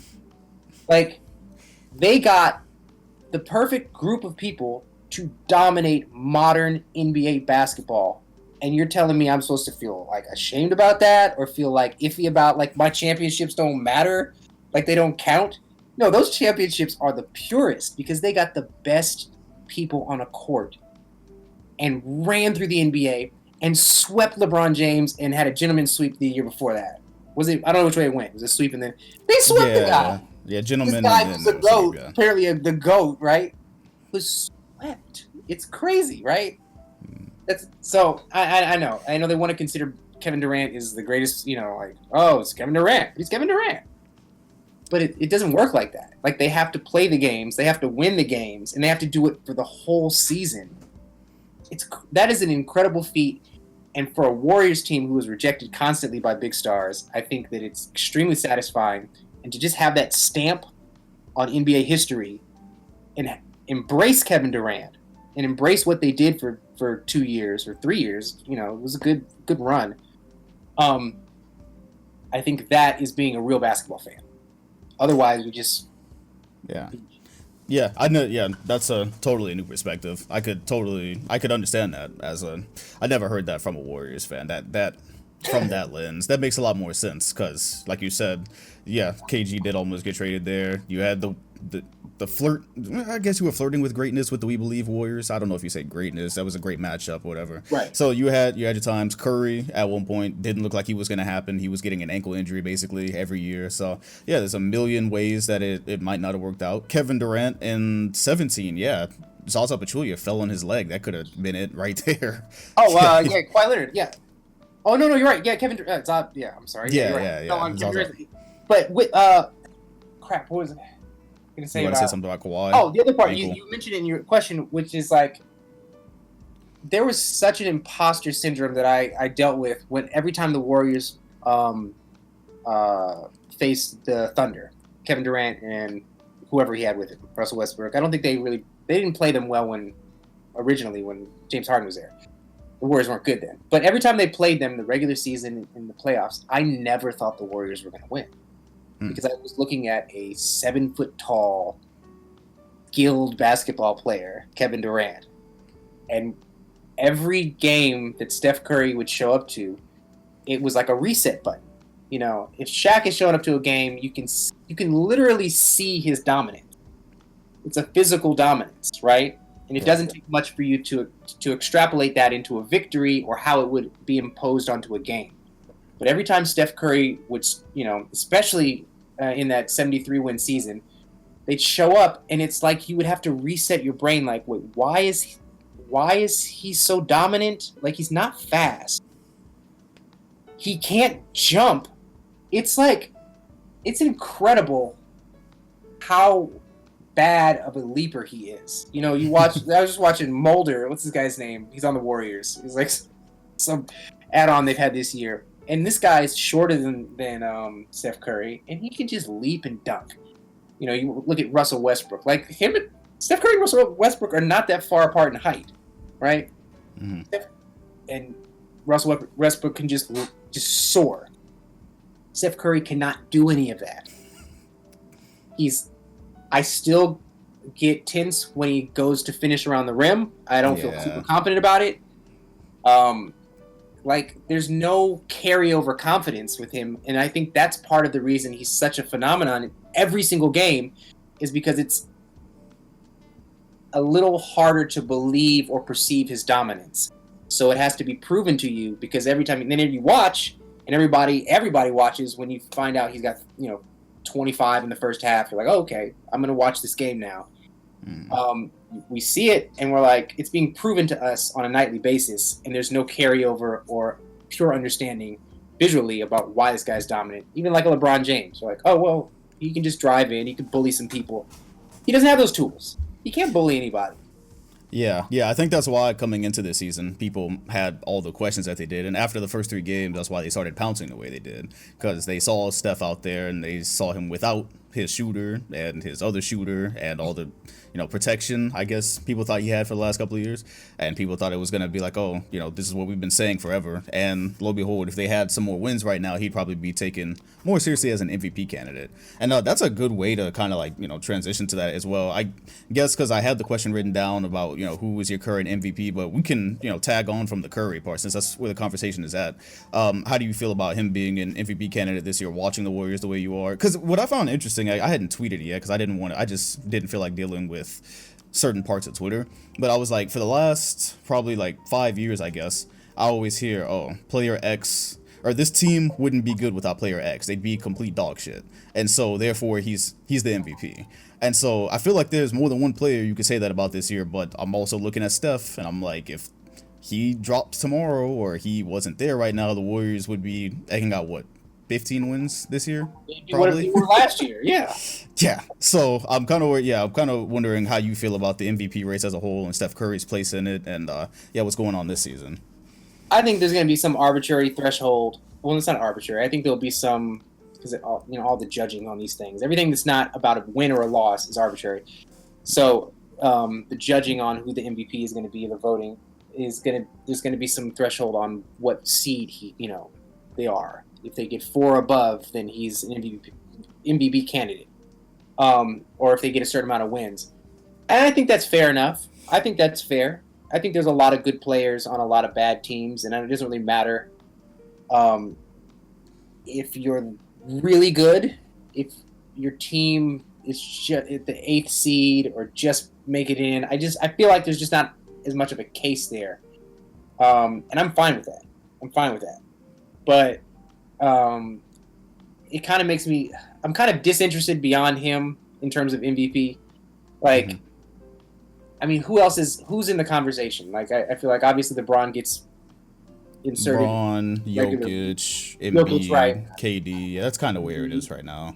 I'd be happy for Embiid. I like Embiid. I think Embiid's a great guy. I think he's a good personality. I feel like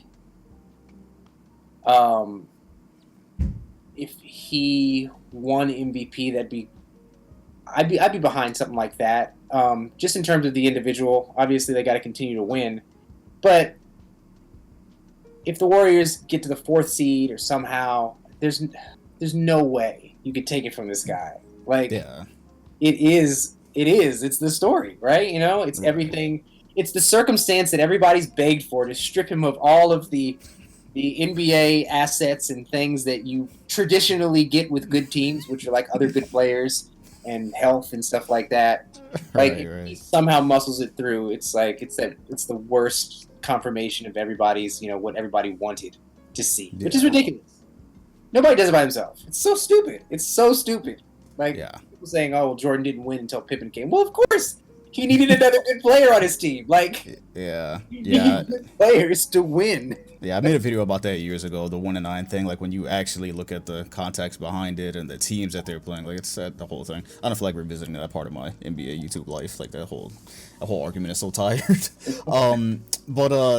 So okay, I could absolutely see that. Yeah, Steph. I had the Warriors at like 7th or 8th seed this year. Yeah, if he's 4th, like I'm sorry, Jokic, I'm sorry, LeBron, because LeBron's got his story too, right? Like every night it's going with the 36 years old thing and the stats he's putting up with it. Yeah, so that's at this point. I always said like he's like a hot streak away. I think this season, which he's kind of been on the last like week or two. So I always said he was like a hot streak away from putting himself probably first, and it seems like from most of the ESPN things I've seen that seems like about where they have him.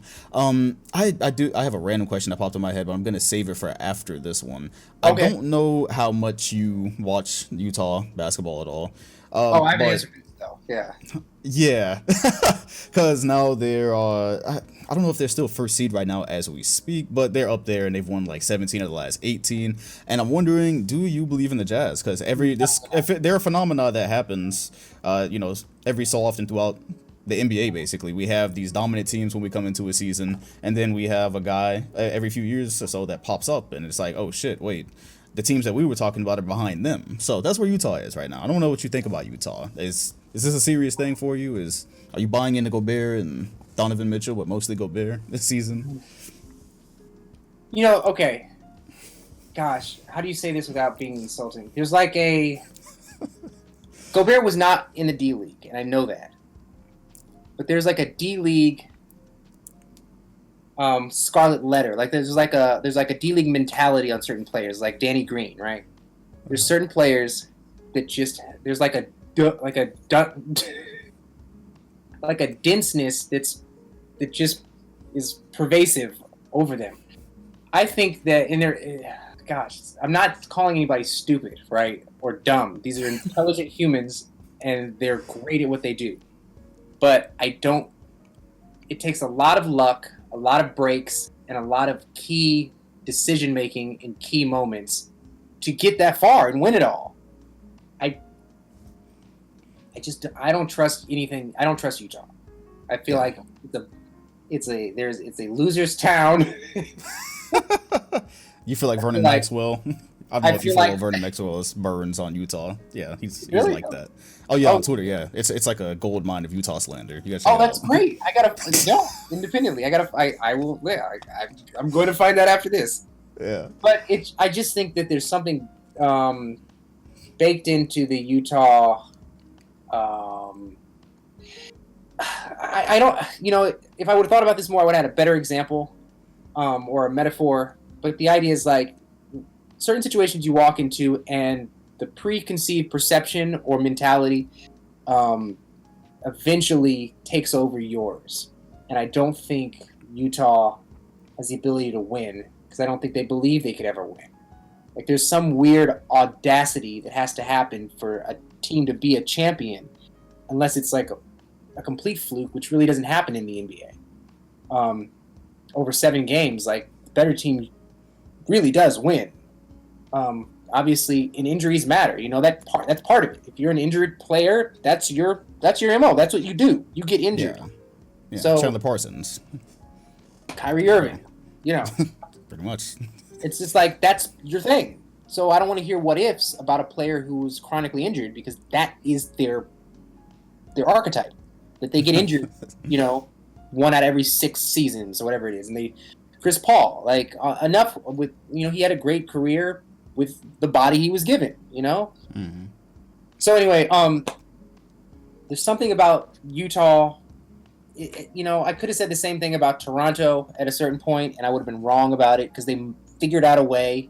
And I'm telling you, things like LeBron getting, asking the league to take a look at Draymond's, conduct in 2016 or whatever it was. Mind you, I went to the kick game, and it was a year later or so when I realized that. I took my youngest son when he was way too young, and I drove to Cleveland and went to the game where Draymond kicked LeBron in the nuts. Oh, really? That was the last win of the season. I went there. We drove all the way back. We drove from Virginia to Cleveland, and I was so happy on the way back. I just listened to sports radio the whole way back, talking about how the Warriors were 1 game away from winning it all. I will remember that moment. But anyway, it matters. It's all part of the game. So, figuring out a way to win, believing you can win, it's like an obsession. It's a mentality. It might be a mental defect to really think that you're the greatest at something and you can beat anybody, right? Like, how reasonable is that? Like, that's not a reasonable thing to think. Yeah. You can just beat everybody, or that you're better than everybody. But it takes it takes a certain amount of like psychoticness, like MJ has basically. Yeah. You got to be a little bit, and then it works out for some people, and then others not so much. Yes. There is a psychosis. There is some sort of. I mean, Steph Curry clearly has it. LeBron James. Like that's the interesting thing about LeBron James. I feel like sometimes he's a little too close to reason. Like he's a little too familiar with what just. I don't know. That maybe we're not going to win. Maybe we should just enjoy this because it's basketball, But Utah, there's nothing about that franchise, or especially Rudy Gobert, that says, I can do this. So anyway, what is that worth? Nothing until they lose everything, and I look like I know what I'm talking about. Yeah, no, I completely. In Utah. Look, I believe in them more than the 2015 Hawks. I'll say that much, right? I don't have them on that level. Because the 2015 Hawks, I looked at them all season, and I was just like, get them the fuck out of here, because everyone's going to be like, oh, like, LeBron played 4 All-Stars, and, like, I'm like, bro, Kyle Korver was on the All-Star team. Never forget he was on the All-Star team because Wade was hurt, I'm pretty sure. That's how he made it. None of those guys were All-NBA. I never believed in that. I think I watched probably a couple of minutes of that Cleveland Hawks series in 2015. I watched a couple of minutes and I put it down. I was like, okay, I don't need to see anymore. Like, this is cooked. I believe in Utah more than that because they are, they have the star player in Donovan Mitchell. They have the key defensive cog in Rudy Gobert. So they have somebody that can go out and get you 35 to 40 points. I don't think the Hawks really have that on a consistent basis. I think, like you said, I hadn't even thought about it from the lens that you're talking about with basically what you're describing as championship DNA, which some people might say is like a cliche, but you're right. Does Rudy Gobert sit there about championship psychosis? Like, it's not even abstract. We're talking about crazy enough to be a champion. Yeah, and like, does Rudy Gobert really sit here on a nice February day saying like we're going to go through the Lakers and possibly the Clippers on the way to a title, or that think where they are, maybe they only play one of them. Yeah, I don't think they believe they can do that either. I think the style of basketball they play is kind of conducive to being locked up by a team like the Lakers in the playoffs once they can't, get teams in crazy rotations and just absolutely blitz them from threes. I don't think that's going to hold up. So they're cool, but also, like you said, everything's a bit circumstantial. They're playing in a really, really tough conference. Like, the West is ridiculous. Because you got Chris Paul and Aiden and Booker out there that are probably, they might finish somewhere from like 4 to 6. You've got the 2 LA teams. You've got, you got to really, you just got to, the West is always tough. The West is always this way. And so, no, I don't believe in the Jazz this year. I think eventually, I think what we're watching with Utah is something that can eventually, maybe, be a program. Because like the key people are gonna stay. Well, like before this year, I never would have told you. Like I was looking at the conference they were in, and I'm looking at Gobert, and because Gobert is what he is, and then Donovan Mitchell, and I'm like, yeah, that's not a championship duo in this conference anytime soon. But Mike Conley is playing better this year. They've gotten some good pieces. Jordan Clarkson might be 6th man of the year. They're a good team.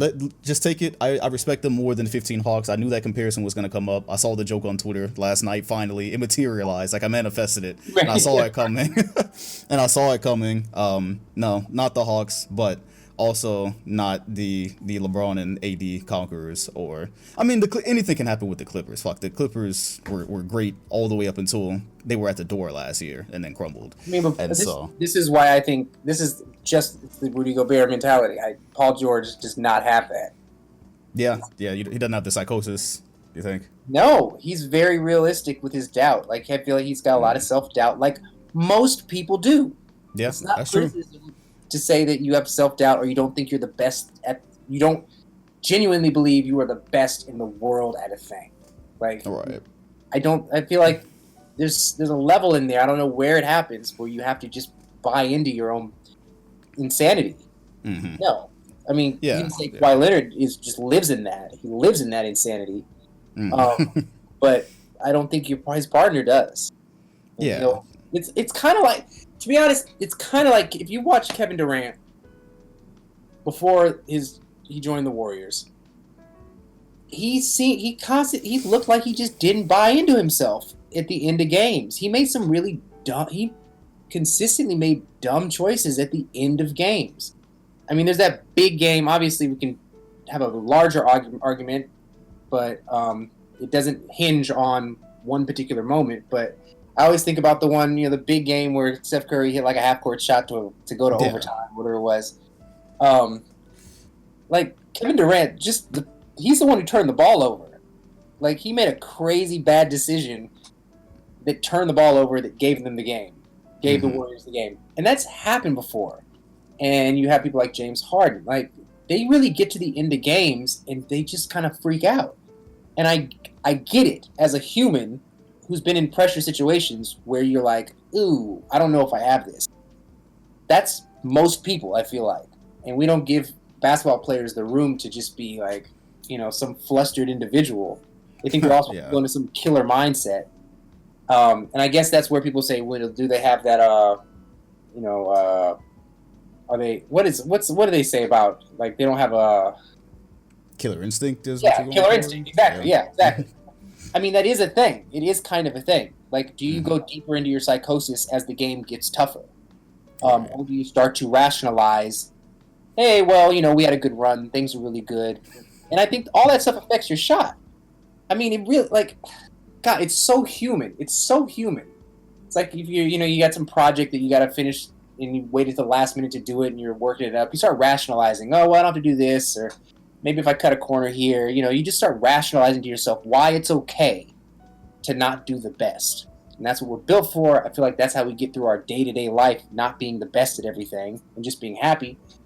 And some basketball players have that mindset, That's why James Harden, I think, is going to be great with the Nets because he fits a role and the pressure is not on him. I feel like he said it. I feel like he said that the other day. Kevin Durant, he needed that situation. I don't know if Golden State unlocked it for him, that he could do it, but I think there's still this little block. I mean, what was it at the end of the game? They played against the... Was it the Nets?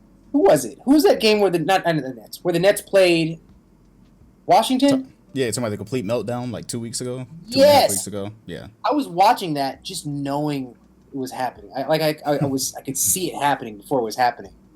And then like Joe Harris like tried to pass the ball to Kevin Durant on an inbounds under the basket. And it looked like it was Joe Harris's fault, but it was really Kevin Durant's fault because he cut hard one way, didn't even look for the ball, and then just went the other direction. And Joe Harris was like, oh, here you go. Kevin Durant was gone, like not even paying attention. I'm like, oh, it's just that weird late game decision making that it's luck sometimes that you make the right play or you make the right shot. I feel like if you get the shot off, you can't say anybody's not clutch. You know, getting the shot off or making a right play and getting to your spot, I feel like you get all the credit in the world. Making it is a different thing, but when you just blow it, like there's something there. You're just nervous. I don't know. These guys have nervous. No. I think, I agree. I think, like you said, people don't give players room to be human, and I think that's how people were. They were once attacking the whole killer mentality thing or the killer instinct, which I always believed was a factor, like you just said.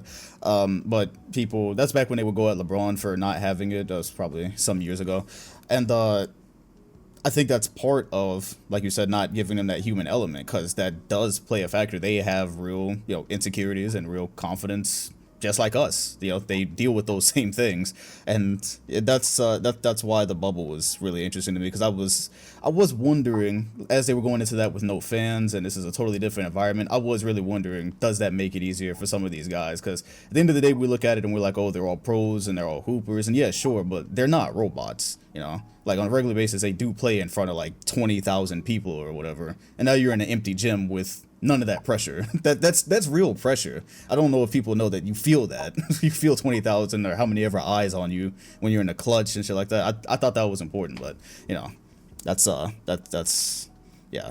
I don't know. The bubble was an interesting thing for me for that reason.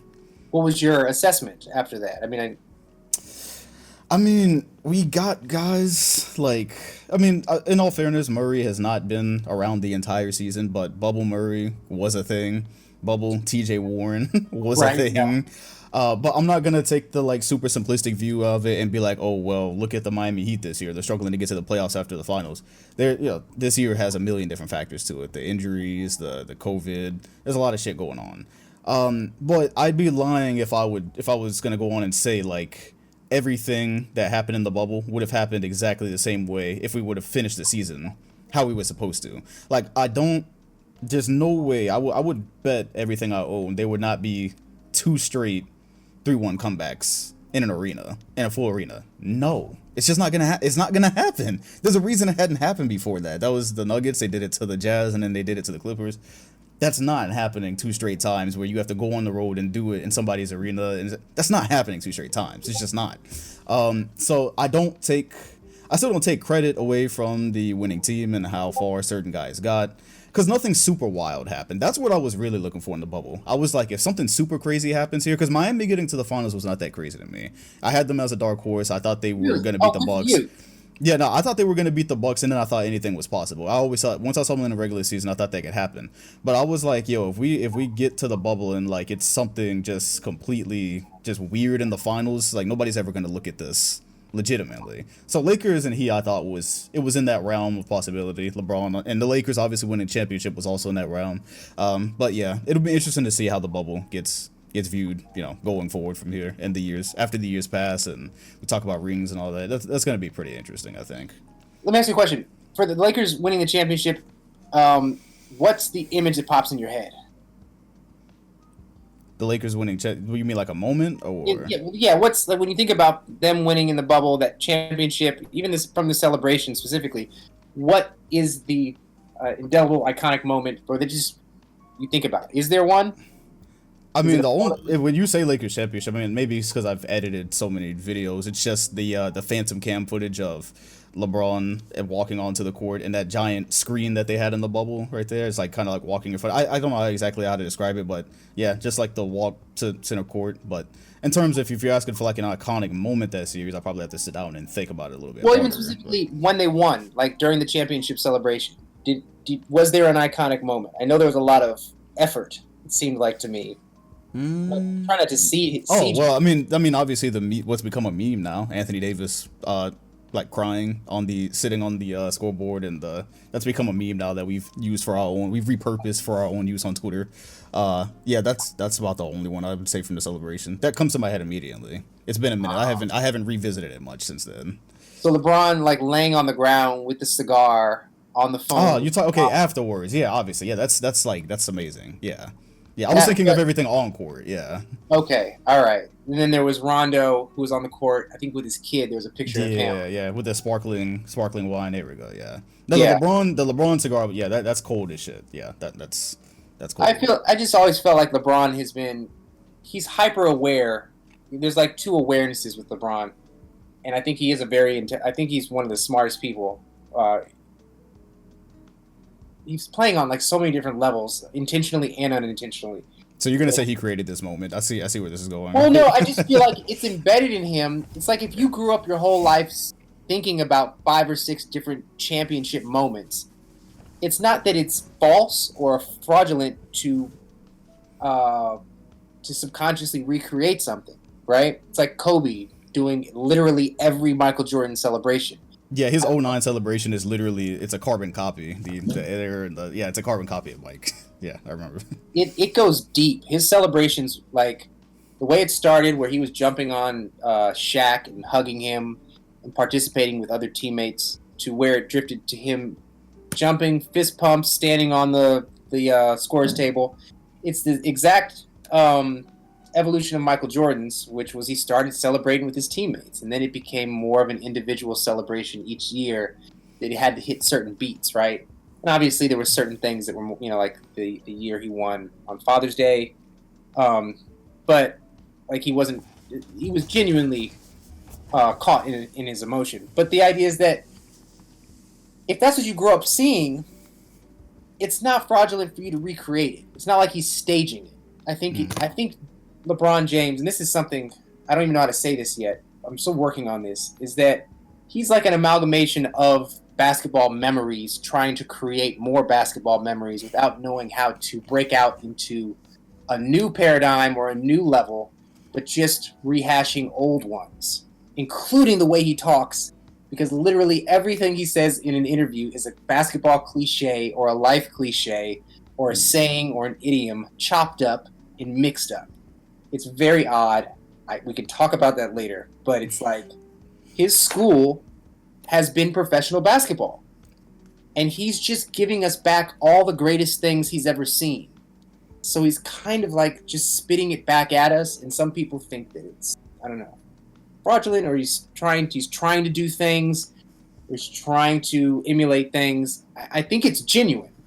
Yeah, absolutely. That can happen naturally. That can happen naturally very easily when, like you said, the school is basketball. Because even if you go back and you watch a lot of Kobe's earlier interviews, I know we're talking about LeBron, but Kobe also had it. He sounded exactly like Michael Jordan.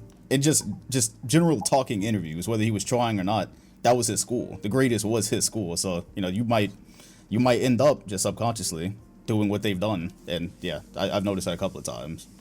And this is the thing about Kobe Bryant, which is great, because if anybody ever says, well, he's just a Michael Jordan clone, or because I've seen some lists of people who have affected basketball, or the most important players or most iconic players or whatever, who has had the greatest impact on basketball, Jordan, some people throw Iverson in there, and some I feel like there's contention on whether Kobe Bryant had a greatest or had as big of an impact as any of these other players, right?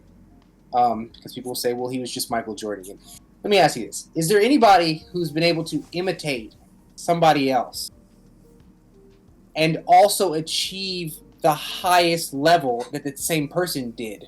Like, it's not that it's a cheap imitation. It's that he embodied this champion and then became a champion. Yeah. It's like if all you do is try to sing like Whitney Houston, at karaoke night, that's great. But if somehow you break through and get 25 top 10 hits and Billboard, whatever this, that, guess what? You took a formula and you were also able to achieve the same heights. So you almost have the same claim to it if you can achieve the same heights. So when people say Kobe is like a Michael Jordan clone, it's odd to me because a copy or a knockoff doesn't also win championships. Yeah, exactly. He took the model and then did the same thing. Yeah. So it's his. And missed him by one. His. Yeah. It's so.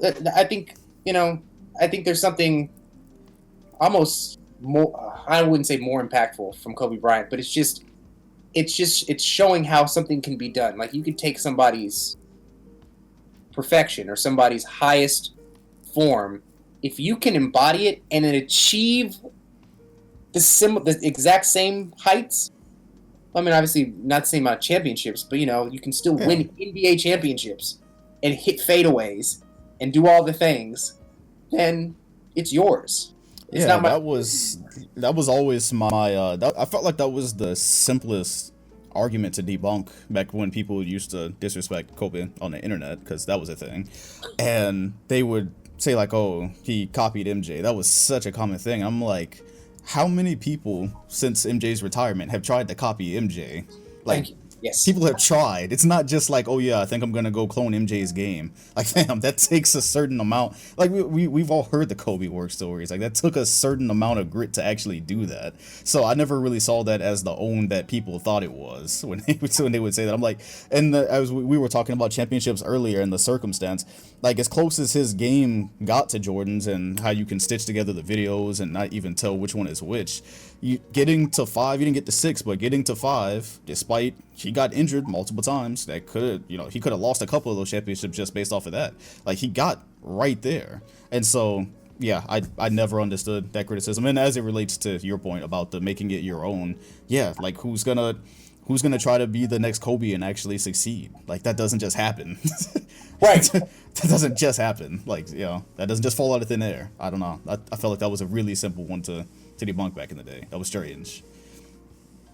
That was a time. Yeah, strange. I guess we're gonna go ahead and move on to the end here. And I don't know do you follow or do you know of Nikias Duncan? Do you listen to their podcast, The Duncan Spot? Probably not. I don't know. It's a Twitter. I'm on Twitter. I know of it.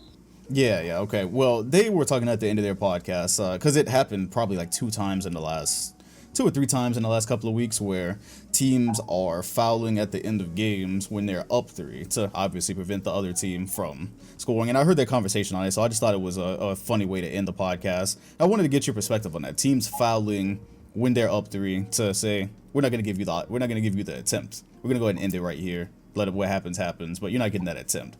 Are you a proponent, or are you like, let the chips fall where they may? It's a show. It's a television show. It has a start time and a description when you click on it, or wherever you find it. Like, it has a description. It shows you who's starring in it, right? Yeah. Like, it tells you what time it's supposed to start, what time it's supposed to end. It's a damn show. Let the show play. Like, let it have a good ending. Fouling when you're up 3 is the worst thing in existence. And even though I can't stand Greg Popovich for a myriad of reasons, he has held the line on that in the league. And when people ask him about that, he dismisses them like they're idiots. And I've always appreciated that, because it's like this completely incorrect stance to have in terms of strategy. Like, I think if you were just about winning the game and securing a victory, you probably should foul, right? Instead of letting the best basketball players in the world get a shot to win or tie. Yeah. Strategically, it makes sense. Strategically, it makes sense. But in terms of this show, it's the stupidest thing, and I hate it. And I watched one game. I don't know what 2 teams were playing. It might have been Olympic basketball. I don't know. But it was just the last 2 minutes were that. And I'm just thinking, this is so stupid. I'm so glad the NBA has an unspoken understanding that this should never happen. And then you have people like Steve Nash. Now he's out there implementing his foul while you're up 3. I'm from Canada doctrine. Like, it's ridiculous. It's so stupid. And Steve Kerr, who is a disciple of Greg Popovich, apparently he is. I think it's like a retroactive thing. Like, he just pointed to him, like, that's my mentor over there. He's against it also, and has spoken about it. And I like the vagueness whenever somebody defends not fouling. Like, they don't really get into the specifics of the strategy or why that's a better decision. They kind of just say, well, we just wanted, whatever it is. The explanation is usually simple. It doesn't have a lot of depth, and I love it because they are acknowledging that it's the NBA, and that's what we do here. We let it ride, and if they get a shot off, that's what we need. It's entertainment, but it's becoming a world game now. And hopefully they have some sort of closed door meeting about this, at some point to make sure it just doesn't get out of hand because God, it's ugly. Oh, it's so ugly. Fouling when you're up 3, it's the worst. Yeah, because now that we've seen it a couple of times this close together, I feel like it's something you see very, sporadically. Now that we've seen it this close together, I'm afraid that, it catches on because guys are like, wait, why aren't we doing this? Like, if we're up 3, we can, as long as we don't royally screw it up, we can probably win the game like this. And I'm like, God, no, I don't, my worst nightmare here is getting to Game 7 of the NBA Finals and we don't get the moment because we didn't have a chance to get the moment. Yeah, so hopefully people will always find it too risky to do in that situation because there are ways that can go horribly south and then you look like an idiot. I think that's something they were talking about at the end of their podcast. Is like, if you do this because people already hate you for it, like you hate it, but if you do this and you mess it up and you end up losing the game when you were up 3, now you're the focus of endless slander basically. So but it's like, I mean, this is the highest level of basketball. If everybody was executing it, sure, people would mess it up, but the majority of the time, the overwhelming majority, it would work out just fine. Yeah. And that's why the rest of the world seems to do it. But it's just like there's just like this barrier that I hope it doesn't cross, understanding that it is a basketball show. It's a show. Absolutely. So that's, oh God, I'm glad you mentioned that because that is not it is a worst case scenario for the future of basketball. Yeah. Because, I mean, that's all people, I'll sit around and watch some dumbass game just hoping that the last 2 minutes are interesting. 2 teams I don't care about. Just hoping there's something interesting in the end. Not, anyway. Right. But yes, I think we're on the same page about that. Yeah, definitely. Actually, one last question before we get out of here. Can the Nets win a championship this year with their defense the way it is today? Can that happen? The Nets are so strange because Kevin Durant, and when they played the Warriors recently, and beat and dominated, Kevin Durant was playing Warriors basketball. Mm-hmm. He was playing the defense. He was playing as a Warrior. He was tapping back into that extra pass. He was, it became a part of him, and if he realizes it, and James Harden is just like, there's something to unlock with James Harden because he's so intelligent. And I feel like if he gets a chance to sniff some championship air, I think it'll matter to him enough. And the same with Kyrie Irving. Kyrie Irving has always been like an annoyance to Steph Curry, and if he wants to play defense, he can. I don't know about the rest of their team, but coming from that core, I think they're all desperate enough and pressed enough if they see a path and develop that full-on psychosis, which James Harden doesn't usually have, and Kevin Durant doesn't usually have, then I think they could just be purely dominant on both ends if they really wanted to. But it's really about what they want to, right? I mean, I just realized that Mike D'Antoni was was on the staff, right? Yeah, he is. Him, Steve Nash, Stoudemire, they're all there. Whole gang's there. There's nothing there asking for them to do anything on the defensive end. Yeah. So it's got to come from those guys. I think Kevin Durant could tell these people, hey, this is what it took. This is what it's going to take. A little bit of extra this. And Right. James, it's more than just putting your hand on their hip when they go to dunk. You know. That came full circle. Yeah, yeah. It'll be full circle when I finish the video. Oh yeah, But anyway, yeah. That's I don't know if that's most interesting, but that's what I think. I can't wait to see that one. I'm gonna make sure I got the bell ticked on Hit your the channel so bell! I get the notification. Absolutely, hit the bell, man. This has been great. This is the record.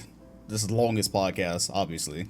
We're at 2 hours. I can't talk for 2 hours by myself, but even when I've had people with me, I couldn't talk for 2 hours. This has been great. We could have kept going. I think we did like you said, with those ideas that you have, we could have like kept going and going. We would have been here till midnight. But the Lakers and Nuggets are playing. Yeah. Say what?